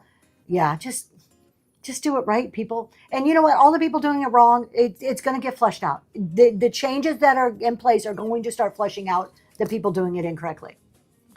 So when you make those dimensions on the shipping page, yes, you do. So when you go to ship, you hit edit shipment, you change your weight, you change your dimensions. It's going to tell you if that results in an adjustment or if that results in a cost to you. It tells you right there before it happens, and you hit save. So you know before, it's not like it's just going to happen in the background and you won't know. You know right up front what's being affected, and then you either choose to accept it or not. And if you don't accept it, then you're doing it incorrectly. Another reason to use boxes the same size, just get used to it. It streamlines everything so much. You have to measure and weigh exactly weight and size. Yes.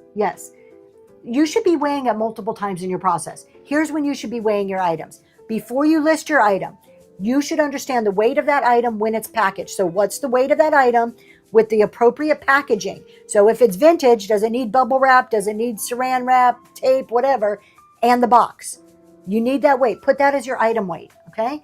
Weigh it then. The next time you weigh it is once you're doing your shipping, you've packed all those boxes, the box is packed, before you seal it, before you print the label, stick it on your scale again and see what the weight is. Change the weight in your shipping screen, print your label, tape everything up, put the label on your box, and then guess what? You weigh it again. You stick it on your scale, and you know why you're weighing it the third time? Because you're scanning it. Now you're going to take your scan picture on the scale. That's your proof. If the USPS says, hey, this box weighed such and such, and you're like, nope, here's my scan picture. It only weighed this. So you should be weighing your items 3 times in your process. It sounds like a lot, but if you are doing this properly, that's what you should be doing. Do you think the shipping changes will result in a decline in sellers? If a seller does it incorrectly, will there be? Yes, absolutely. I think sellers will be weeded out. Not all of them, but there will be quite a few sellers weeded out in this process. Millicent, thank you. Crystal says, how do you handle the fact that most times when somebody buys multiple items, they'll probably hit 5 pounds before it's actually 5 pounds. So crystals, they're scan pick. Cozy Old Farmhouse, not my idea. I stole it from Southern Charm. I've also heard Natural State. I highly recommend it, but I've started doing that since the shipping changes went into effect. Do you give it an extra few ounces? Okay, so what I just described to you is the Whatnot prescribed way to do it, is to weigh your item with the packing material. That's how you should be listing your item when you put it in inventory. And if you're doing random pulls, Whatnot prescribes that you should have different weight classes. So you have an item for, 1 to 2 pounds, 2 to 3 pounds. So you should have different random listings if you're doing random pulls. That's theory. And that's what Whatnot, if you go to their help, says. Then there's practical application. There's a lot of us that choose to use one weight, because what happens when you make a sale during your auctions, while your show's going and you make a sale, Whatnot, that shipping is instantly charged. If it's buyer pays all, the buyer, that is instantly charged to the buyer as part of that sale. If it's a reduced shipping, and some of it's to the buyer and some of it's to the seller, both of those people are instantly charged with that sale. So for the sellers, what some of us choose to do is we will use a lower weight when we list, so it limits the amount that we are charged during our show. But then after the show, we put in the exact weight and we are only paying the exact amount that we owe. So it reduces the risk of being overcharged on the front end. I do 8 to 11 ounces, but I always change it on the back end to the appropriate weight and pay the difference on the back end. And there are quite a few sellers that do that. That is not the way Whatnot recommends to handle your shipping. Whatnot says you always have to change it. As long as you're paying them, you're not going to get in trouble for it. But you got to make sure that you are paying the proper amounts and you're doing it the proper way, as far as making sure that you're changing your weight and changing your dimensions. As a buyer, it's important to weigh your shipping. Seller didn't change her weight and now wants me to pay for shipping and refused to send my order. Report that to Whatnot. This and that, report that to Whatnot. That's just not right. That's a seller doing something that's, I'm not sure where in terms of service that's against, but they are not allowed to ask you for additional money after the sale. So I've started writing my dimensions on the label too, so they are captured in the scan with the weight on the scale. That's a great idea, putting your dimensions on there. I don't want it. It depends how many boxes you go out. Now think about this too, you guys. Think about your process. If you're sending 20 boxes a week, maybe writing handwritten thank you notes and writing all kinds of stuff on the label is doable, and it's easy and it works. But if your intent is to grow, when you're selling 100, 300, 500, 1,000 shipments a week, that's not sustainable. So make sure that what you're setting up when you're doing a lot less will work for the process that you want when you're doing a lot more. I had my first show last night, and I had a Givey enlisted higher shipping, and it was a vintage card. I already created shipping label. Can you? I'm not sure what we're asking. Can you do what? Can you get a refund, maybe is what you're asking? Can you change it? No, you cannot. Once the shipping is charged, the shipping is charged. There are no refunds in shipping from Whatnot because you put the wrong amount in. That doesn't happen. Now, occasionally, if a whole show is set incorrectly, there's some mess up. If it's Whatnot's fault and you work with them, they will fix certain things. But just because you didn't set up PWE correctly, probably will not give you your money back for that. Do you think buyers soon to be charged a lot more if they live multiple zones away from the seller will have to pay more? Not for 1 to 5 pounds. 1 to 5 pounds is $7.20. 1 to 5 is $7.20. Now, once we hit 6 pounds and it's ground, it goes to that chart that Sassy Vintage Chick sent us a link to earlier, where then it's by zone, and it goes 6 pounds to whatever zone is a certain amount, and it starts incrementally adding up after that. What if the post office is asking for postage due? I bought several orders of photos from a seller and 78 cents on it. First of all, they did it wrong. Go pay the postage, contact Whatnot. Whatnot will refund you for that. The seller will get dinged and you'll get your refund, Natalie. There you go. Millicent's put in exactly where you go, Natalie. If you go 2 down, you can follow those instructions. Yeah, you're going to have to pay it and then go get your money back. All right. Any other questions on this? If you have actual shipping questions, I can recommend 2 people for you to go and see. I Love Discounts does a 5 p.m. Monday evenings, a Ship Happens show. They'll answer any shipping questions. Blasian Bunny, if anybody knows the day and time of her show, she does multiple shows, but she also does shipping shows.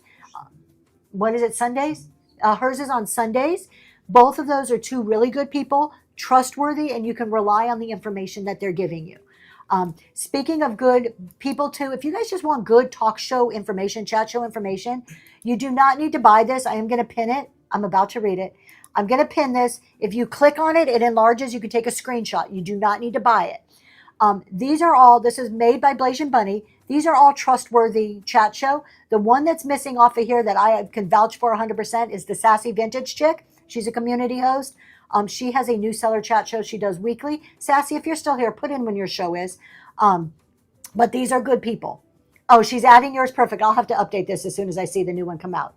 So these are people that are trustworthy. These are people that are going to give you the honest, good advice, and they're not going to tell you how to do things in a wrong manner. So if you want to screenshot that, it's also listed as number 002 in the bin to take a screenshot because I'm going to unpin it. Every Wednesday at 11:30 is Sassy Vintage. She'll be on there soon. So I'm wondering if buyers who normally buy a large amount will stop buying at 5 pounds or stop shopping here. Why? Arlene, why would you think that? They're still getting the cheapest shipping rate ever. And let's see, all the more reason as sellers to offer reduced shipping. Guess what? I don't expect to see any change in behavior from my buyers. Why? Because I do $450 max shipping. My buyers right now pay $450. Guess what? My buyers are going to pay in August? $450. No change for them. But then offer reduced. You pick it up. Pick up the cost of it. It is not as expensive as you guys think. A lot of people say, oh, I'm not big enough. I can't do reduced shipping. Have you run the numbers? A lot of people are going to say that without ever even running the numbers. First of all, reduced shipping cost me about 15%. About 15%. That's not a lot. I have increased the sales far greater than that to absorb a 15% cost to pay for reduced shipping for my customers. Good morning, Jennifer. Hello, Jennifer. Glad that you can join us. Old May New Creations. Hello. Oh, my new creations too. Wow. Oh, no, thank you so much. I'm glad that you're here too. If people pay $9.99 for the other boxes, why not the new one? Exactly. They'll pay it. And if you subscribe to the thought that if the buyer wants it, a lot of people, listen, there's a lot of sellers on here who are going to tell you buyers should pay all, never do reduced shipping. And that's their business model. And if they've evaluated and decided that, then that's okay for them. There's nothing wrong with that.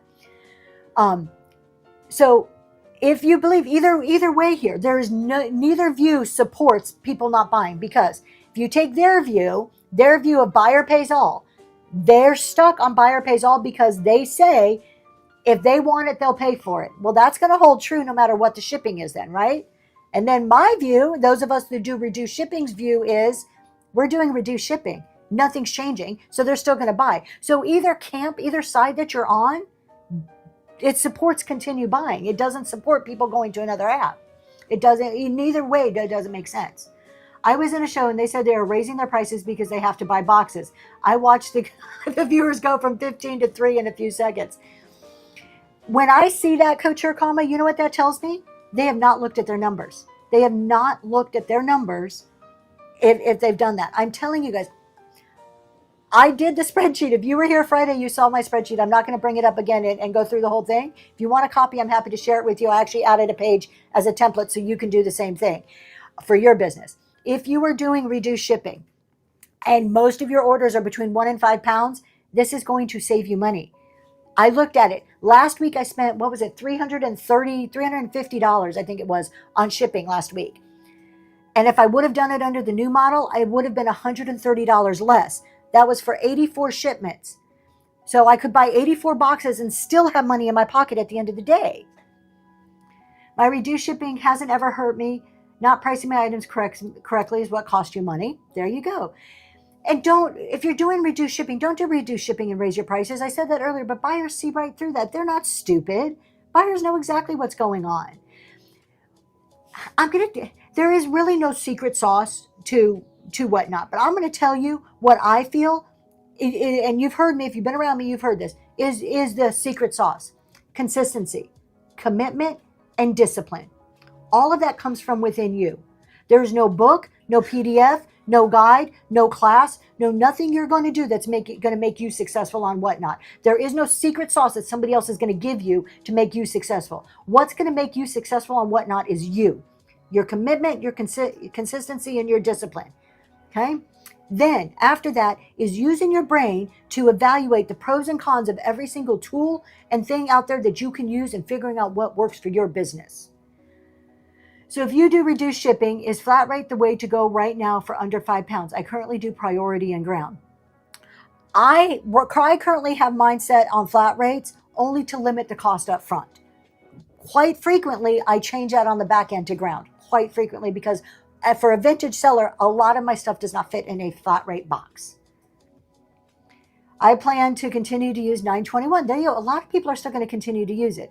If people are saying I've got to raise my prices to cover boxes, one, they've set up a business that relies too much on free supplies. They have their hand out expecting somebody else to give them something. And two, they haven't run the numbers to see how this is really going to affect them. I want to help out with shipping, but I'm scared because I sell Pyrex and that is so expensive.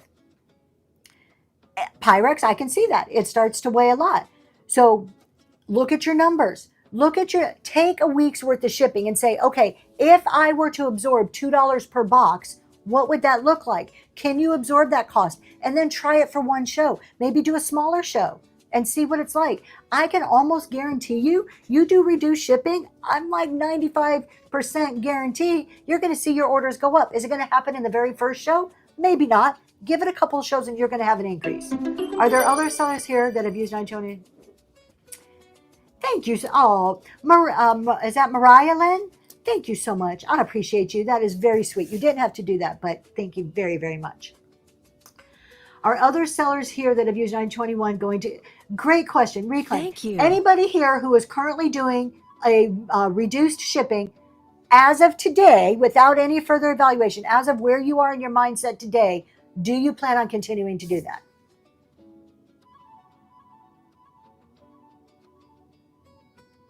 Look at that. Unless I've missed it, I haven't seen any no's.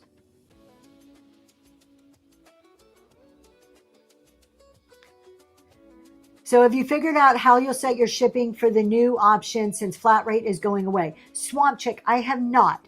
So that's one of the things that I'm going to continue to do. So I created the spreadsheet to evaluate last week's shipping. I will do that for a couple of more weeks for a couple of reasons. The first one is to validate my initial assumptions, to make sure that the initial information that I got still remains true over a couple of weeks, so that I see more than just one data point. So I see a few weeks to make sure. That's one. The other is I'm also going to now do some projections on, okay, if I continue to use an 8 to 11 ounce and adjust on the back end, this is what it looks like. What if I use this weight? What does that look like? What if I use a pound? What does that look like? So I will do some financial modeling to play with those numbers over the next few weeks to figure out what setting would be best for me. And once I figure that out, I'll talk about it and I'll tell you exactly why. I'll show you the spreadsheet. This is how I determined it for my business. And when I do that, I don't do it in the sense of this is what you should do. I'm sharing with you to show you my thought process. And as a CPA, how do I evaluate numbers? How do I look at this stuff to come to a decision so that you could take it or leave it? You could say, hey, okay, I kind of like that. I can take this and evaluate my information in this way or in a similar way. So it's to share a thought process of how I got there in case it may help somebody else. Yep. Monitor, adjust, but keep it the same for now. Difference without flat rate will be charged up front for shipping and you can't change it. Correct.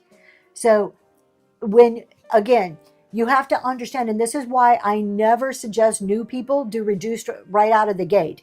You need to understand how this all works first and understand your numbers first. When you make a sale during your show, the buyer and the seller, depending on how the shipping settings are set up, are immediately charged based on those settings. Then after the show, if there are any adjustments at that point, and you click yes, accept adjustments, it's either one of your 5 free ones or you're paying for that adjustment. So there's 2 different times money is hitting your ledger. If you split the cost, if you're doing any reduced, the immediate part based on your shipping settings, and then when you do adjustments. Now also, when you go to evaluate it, there's 2 different places that you look for that money. It's not all in one place. So when you open up your shipping screen and you have that banner up at the top and it gives you a shipping cost, that shipping cost on your shipping screen is only what was charged live during the show. So if it says 0, it means you as a seller were not charged anything during that show. If you did a couple of giveaways, you're going to see the shipping there, anything that happened during that show. Then as you ship and you make your edits and you hit save and that pop-up says you've used one of, it's either going to show it down here that you used whatever adjustment, or the pop-up's going to say, hey, this change is going to cost you X number of dollars, and you have to hit agree or okay or whatever it is. You have to acknowledge that there's a cost to you. Those charges go on your ledger. They don't increase the shipping banner. So there's 2 places you need to look and add those together to understand the total cost of your shipping. Do adjustments ever result in a buyer getting money? Never. House of Duke, never. The buyer never gets money back for their shipping. Now, there's rare instances if something like freaky happened, there was a glitch in the system that as a seller, I had this happen to me last week. I had shipping settings set at $4.50 shipping. For some reason, all of my buyers were charged $9.21. And I went to Whatnot and I said, no, look, I didn't have it set this way. This was a glitch. And Whatnot worked with me and refunded my buyers down to that $4.50 amount, like within hours. Like they took care of it right away. So I have to give them credit that they did take care of it immediately. But those are very rare one-off circumstances. That is when there was a glitch and when there was something that went wrong, not because it was user error, not because you just didn't set it correctly. They do. Stay home to shop. That's just it too. Your buyers know what that shipping is. Your buyers can see it. Every single one of us in here as a buyer, we can agree to that shipping or not. If that shipping looks too high, I suggest 2 things. 1, don't swipe if the shipping looks crazy. 2, red chat or put in the chat, hey, the shipping is really, really high. Is it supposed to be that way? Most sellers aren't going to be offended. There's times when I've actually just typed a number in wrong or picked the wrong thing on the drop-down list. And I'm like, oh my God, no, that's not like 15 pounds. It's supposed to be 1 pound. I picked the wrong thing. Let me fix it. So you see it. I mean, that stay home to shop, like you can't make a better point than that, is you know what you're buying. You know what that cost is. It's disclosed to you up front. I'm wondering if the link they sent us that shows the ground commercial rates are the same as what we already are paying for ground over 5 pounds. You know, that's a good question. I don't know. I haven't gone back to try to match it up at all. I haven't looked. I feel the shipping rates are very reasonable right now, even as a seller who pays pretty much half the shipping. Think about it like this, you guys. Shipping is $9.21. I pay $4.50. I pretty much pay half of all the shipping. And I think it's reasonable. I think it's a doable business concept. That's what Kimmy D says. Always red chat if something looks off.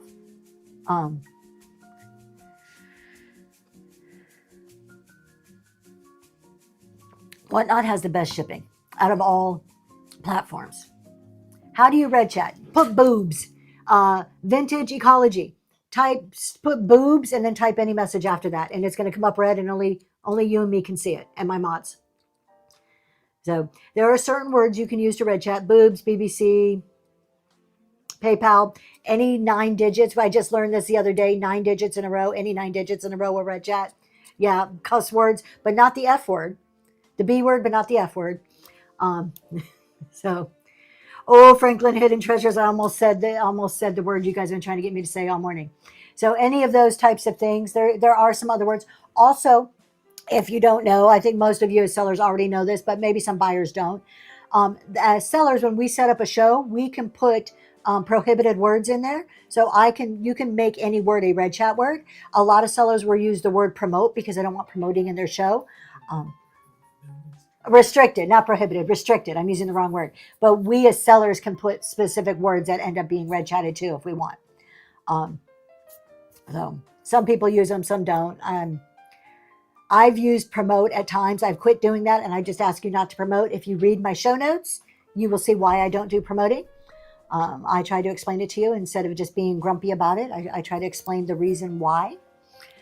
Vintage ecology also, it's a good way to communicate with the host and the mods without blasting it to the regular audience. Yeah. So anything you want to ask in a private way. And I just, we need to keep this in mind.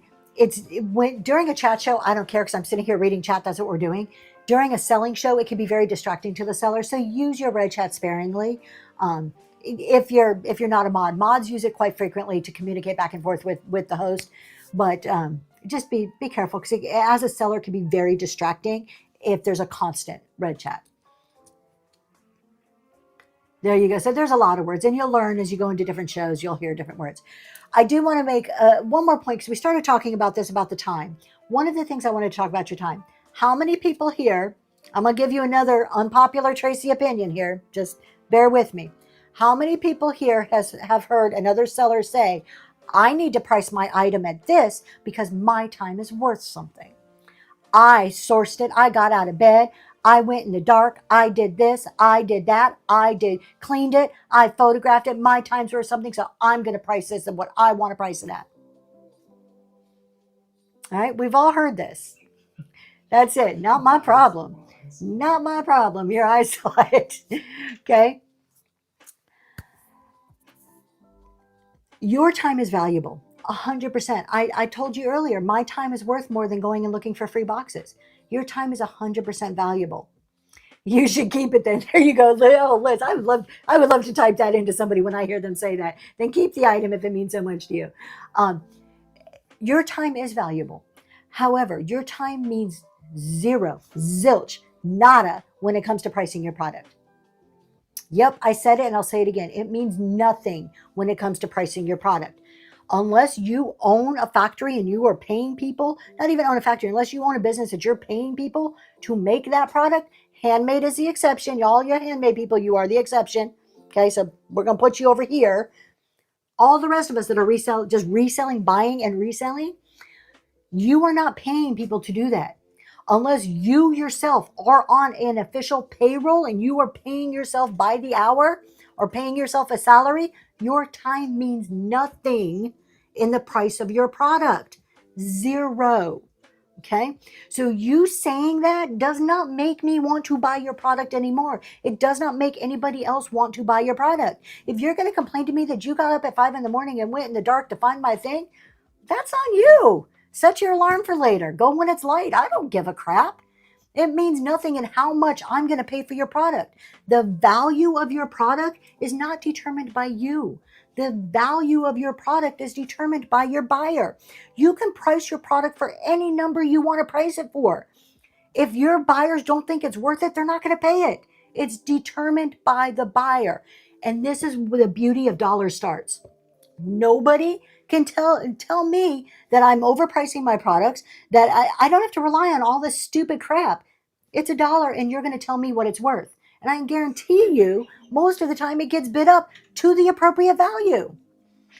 Okay, my husband's dying laughing over here, so I've got to read the comments.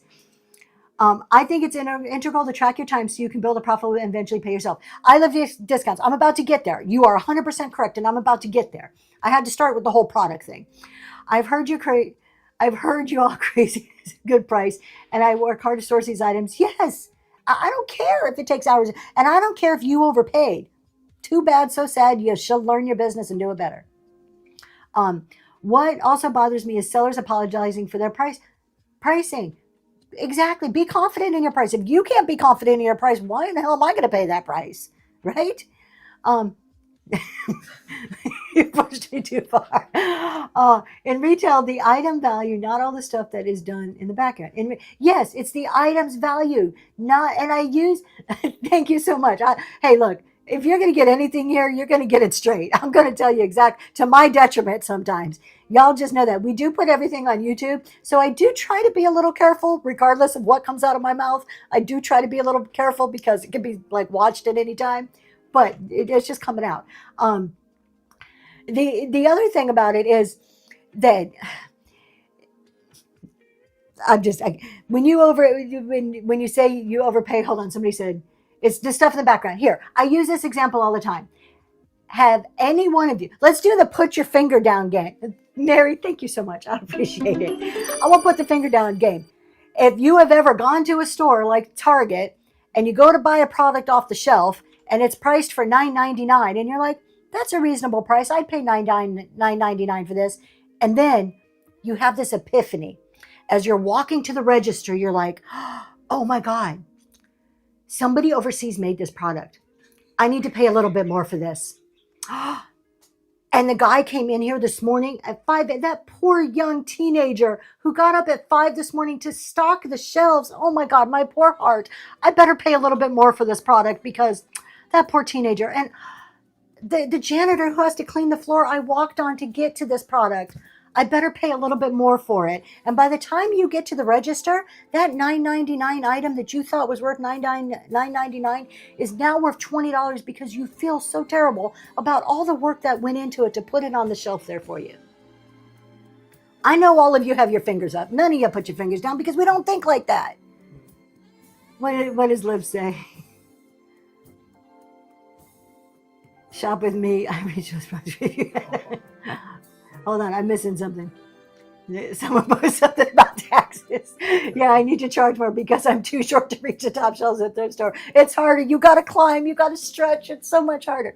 Okay, so that is the equivalent of retail shopping to somebody coming on Whatnot and saying, I did this, I need that, blah, blah, blah, blah, blah. Okay, hold on. K-Pot, did you ask me that just to divert me, or is that like a legit question? State Addicts, thank you for the signals.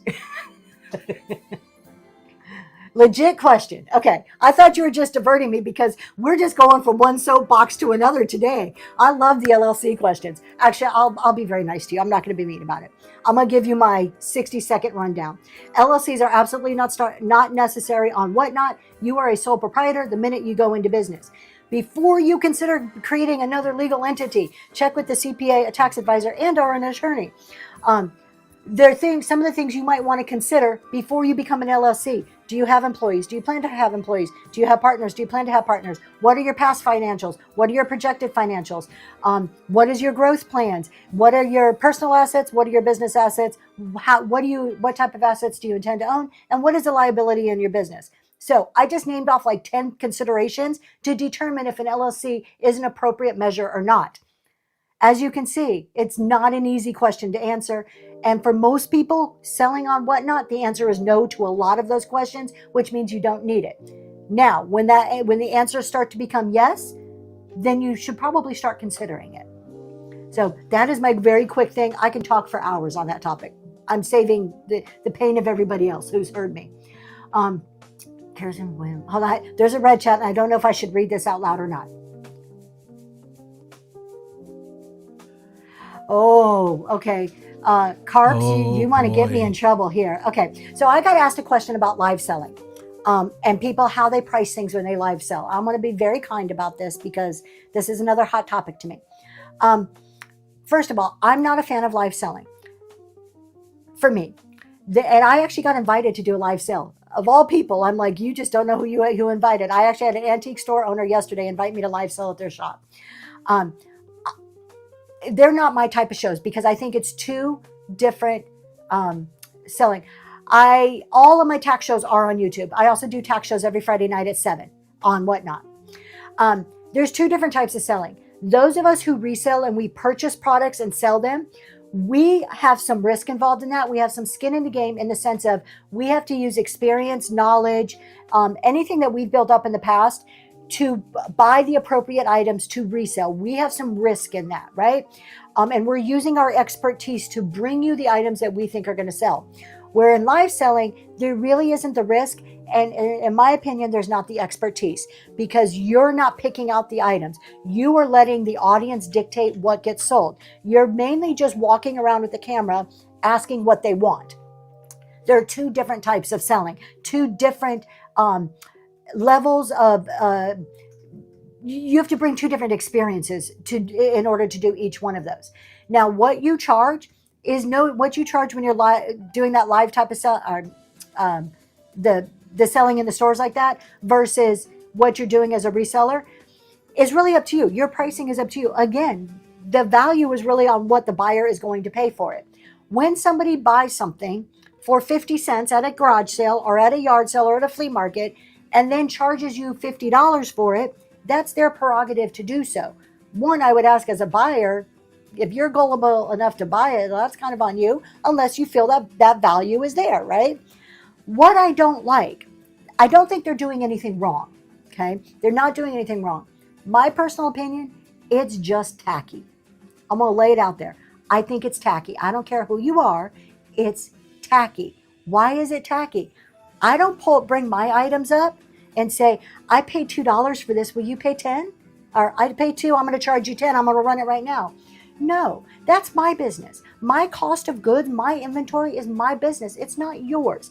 I think, one, there's an anchor in there, so there's some psychological anchoring. If I hear that this item is $1 that you just paid the guy at the flea market $1 for it, am I thinking it's worth much more? No, you've already just anchored me to a lower price. One, you're hurting yourself, okay? And then two, it's nobody's business. You would look more professional. You would just look a little better if you're having those conversations in a quiet or private manner. So what they're doing is not wrong. It's their prerogative how they run their business. I just think it's tacky when you put the prices out there. I also, look, I'm going to take this a step farther. I also think it's incredibly tacky when people post pictures of their sales page. Why are you doing that? Well, I don't care how much money you made. I think it's tacky in chat shows and people bring up their sales or they say, I made so much money in X number of months. I don't care who it is that's doing it. I think it's tacky. First of all, you're showing us gross. Gross means nothing. Because you make 6 figures in a year does not mean that you're a profitable business. Not at all. You showing me your sales figures does nothing for me. Red Brick What Cottage. We touched on that subject yesterday at the podcast. The silent auctions, they're not taking advantage of the platform itself. It's a detriment to their sales. And one of the points that Green 13 made was that they have to rely on new buyers constantly. because the repeat buyers, the loyalty to establish a loyalty with that type of environment, it's practically null. Yeah, I like my husband just said. I think you are cutting yourself short. Silent shows, you are missing out on all the attributes of live selling. If you're going to do a silent show, just go to eBay. Like, you're missing out on the attributes. You are cutting yourself short on what you could be making. If you don't want to make as much money, keep doing your silent shows, but you're missing out on the attributes that help you increase your average order value through live selling. So I've done a shop in a booth, we charged tag price, and sellers gave me a little commission. And that's what the person offering me yesterday was like, come do this, you'll get like a certain percentage of all the sales. It's just not my thing. It's not my thing. But again, as long as they're following terms of service, it's not wrong to do it. I'm not saying anybody's wrong to do it. I just don't want to know what the prices are. I don't like that. I do both methods. I live sell from estate sales in case someone sees something they like, but I'm also shot for resale items for myself. There you go. Now, I'm going to do a caveat to the price thing. If your pricing structure is I'm charging double of everything, then the price that's on there becomes a legitimate price point to determine that. But there's a far cry from saying, hey, I charge double for everything. Face value is this. I'm going to double it. That's what we sell everything for. So the minute you see a price tag, you're going to know what the price is that I'm charging. I feel that's different than having these huge markups. I think it gives you the bad impression. So I think how you approach it too a little bit affects that. People tell you how much they made. I don't buy into that. So our podcast. Okay, K-Pod, if you guys do not know about our podcast, we do Zoe's Treasures, I Love Discounts, Green 13. We do a podcast together every Sunday night on YouTube at 6:30 p.m. Eastern Time. You get 3 sellers, 3 different businesses, 3 different business models, all coming together talking about live selling. It's called Reselling Roundtable. Right there, I Love Discounts. We are into episode 24 next week. We are also on Apple and Spotify, so you can listen to it on the go, and Amazon Music. So there's all of those. It is live too, so you can attend and ask questions just like you can attend and ask questions on a Whatnot Chat show.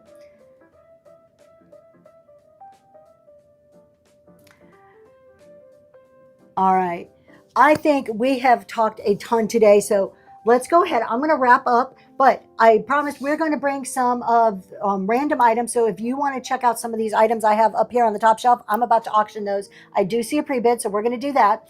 But we're going to wrap up the chat portion, move over to probably about 10 minutes of selling before we go raid somebody. So hang out if you want to buy some stuff. Or you just want to keep asking questions. If I see questions, I'm going to keep answering them because I can't shut up, according to my husband. Sometimes you get sour opinions because Tony and Lysandra don't always agree.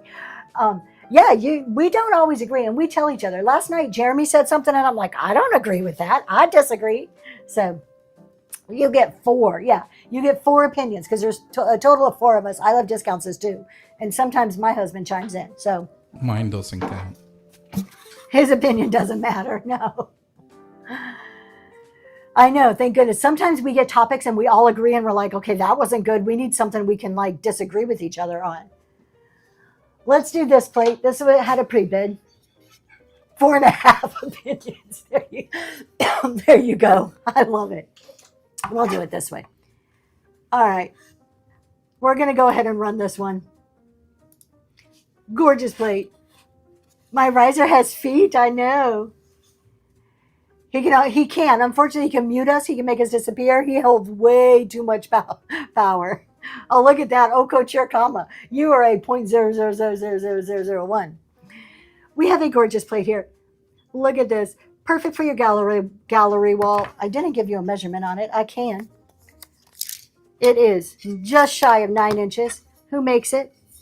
Bavaria, probably. Austria. This one is from Austria. Gorgeous plate, no chips or cracks. Would look very beautiful on your gallery wall. And that is running right now, up and going. Thank you so much for your bids.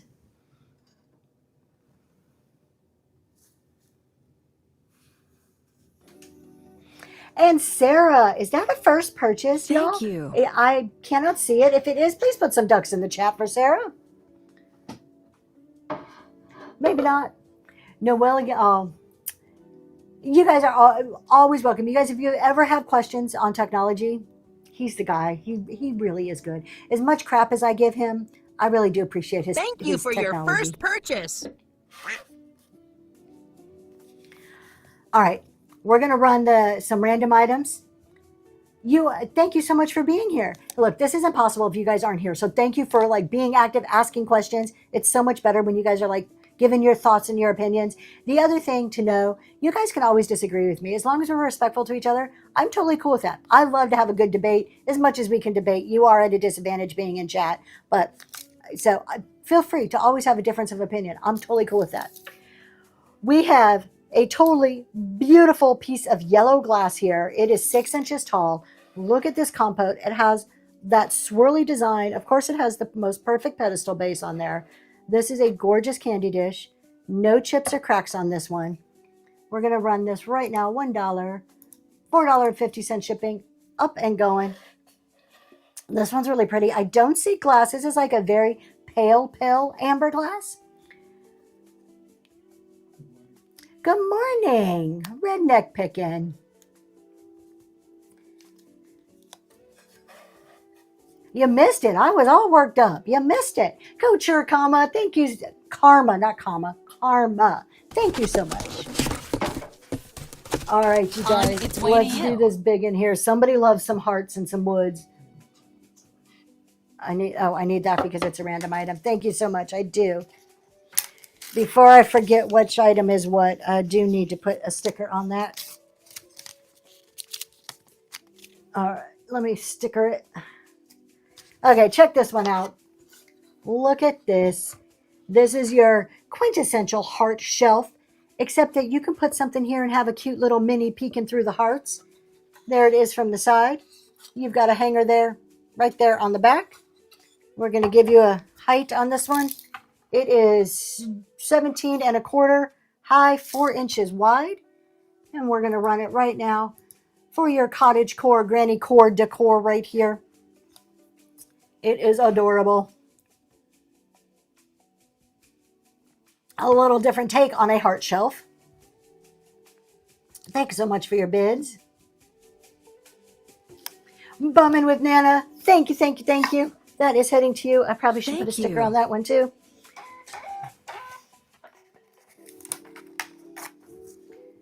These are hard to, the first sticker that comes off is always the hardest one. All right, we're gonna do this vinegar and oil, and then we're gonna do the ducks. The ducks are ceramic ducks and they're awesome. And these are really cool. This is Czechoslovakian. I gotta slow down or I'll just mess that one all up. Czechoslovakian, there we go. Oh, he's yelling at me that my coffee is in the camera. So we have vinegar and oil. They're fully ceramic. You can see like a surface crack line on here. And they have little stoppers. There may be some little chippy around the rim, like right here on this guy. They are old. They have been around for quite a while. You have J or 359 is a number on the bottom. We're going to run both of them. You're going to get both pieces. They would be great decor pieces to put in your kitchen somewhere. I love the coloring on it.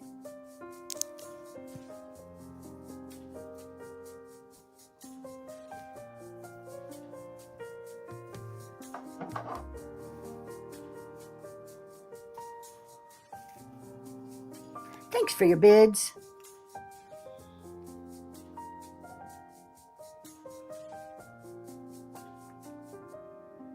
Deb, Sweet Country Home, thank you so much. Those are heading to you. They will be wrapped up very nicely and probably come in a flat rate box. Y'all, I'm using all my flat rate boxes. I'm making stuff fit in flat right now. I'm being safe and careful. Thank you so much. That was a first purchase. Ducks in the chat for a first purchase. Are you running the graphic? Like, come on, do your job. Thank you for your first purchase. Papa, wait a minute. Oh, you did this one before. to cover up his butt quacks. There it is right there. That's why ducks have tail feathers. Okay, we have 2 ceramic ducks, and they do have little butt quacks. They're not bungholes. Oh, look, 7. They're ceramic ducks. They are really, really adorable. We have a tiny bit of paint wear. No chipping, unless I keep hitting them against each other. C and E, I think it says on the inside of that one.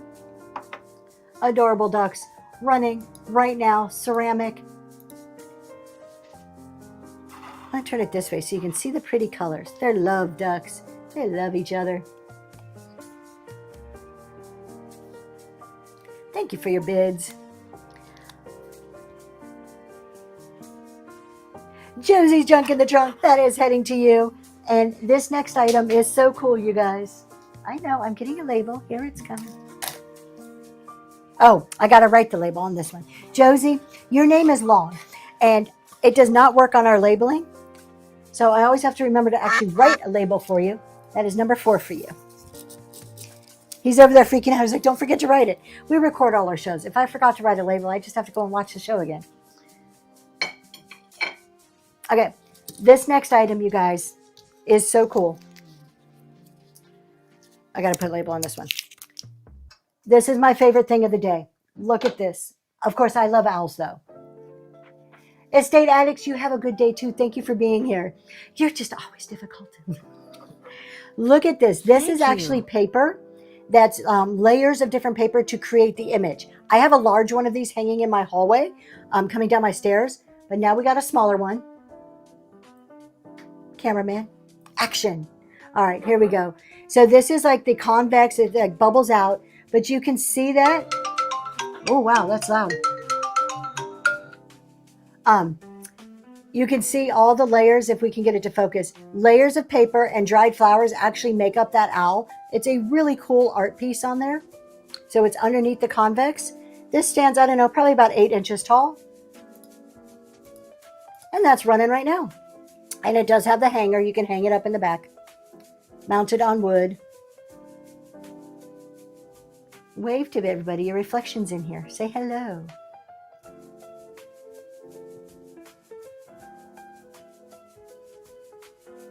It is really cool. Bumming with Nana, thank you so much. Let me get you a label. All right, we're going to do one more item I have to show you guys. This was one of the ones I had pre-listed, but I really got to show you because it's totally, totally cool. I freaked out a little. No, I don't say freaked out. I just thought it was really cool. Check. We'll do the salt and pepper too. We got 2 more. Don't go nowhere. We have 2 more.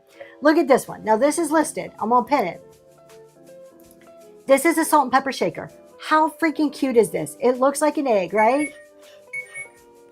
It looks like an egg. My husband's freaking out because my phone. Here, do you want to turn my phone off for me? Thank you. And then you open it up, and it's a salt and pepper shaker. Is it stamped? Okay, there is a stamp down here.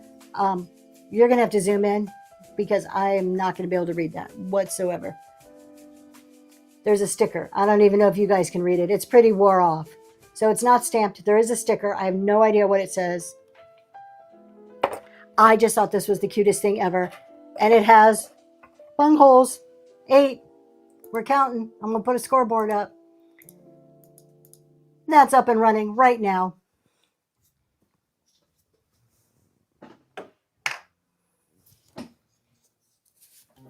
Thanks so much for your bids.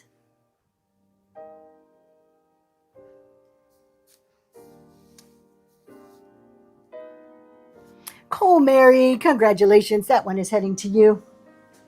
Okay, seriously, last item. I know I said that, but no, I'm serious this time. Like, I do mean it. We are going to go. I really like these because they're so classic. This is the type of decor I would have in my Warm Embrace show, which Warm Embrace is coming up on Saturday morning at 8 a.m. It is like your woods, your natural colors, all that good, fun, like comfy stuff. But these are salt and pepper, as you can see, because they're labeled like we can all read. I just love the wood. I think they are so great. The wood is just weathered just enough to know that it's old and used a little bit. This one is the pepper, has the grinder in there. There is your salt where you would put it in there. And if you don't like the words, you can turn around to the other side and just show the wood. And that is running right now. These are big ones, 6 inches tall, good substantial salt and pepper shakers. They actually look awesome on a book stack too. So not just are they usable, they really look good as a piece of decor. Thanks for the bids.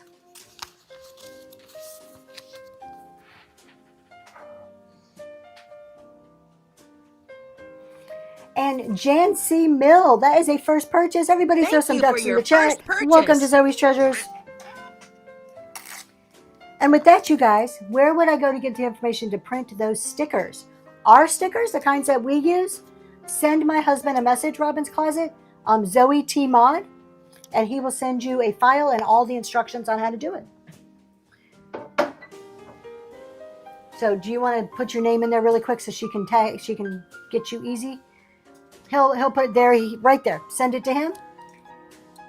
Yes, hold on. With that, you guys, thank you so much for hanging out with me today. I appreciate it. Thank you for just chatting, for being part of the show, for buying stuff, for keeping me company. I'll be back on tomorrow morning, 7 a.m. Totally random. It is my I Spy Vintage. All brand new stuff you've never seen. Completely just random pulls. So come see me then and have a wonderful week. Thank you, Miss Keller. Let's go see who's on to raid. Usually we go see Liz on Mondays. Yep, we're going to Liz. Let's raid.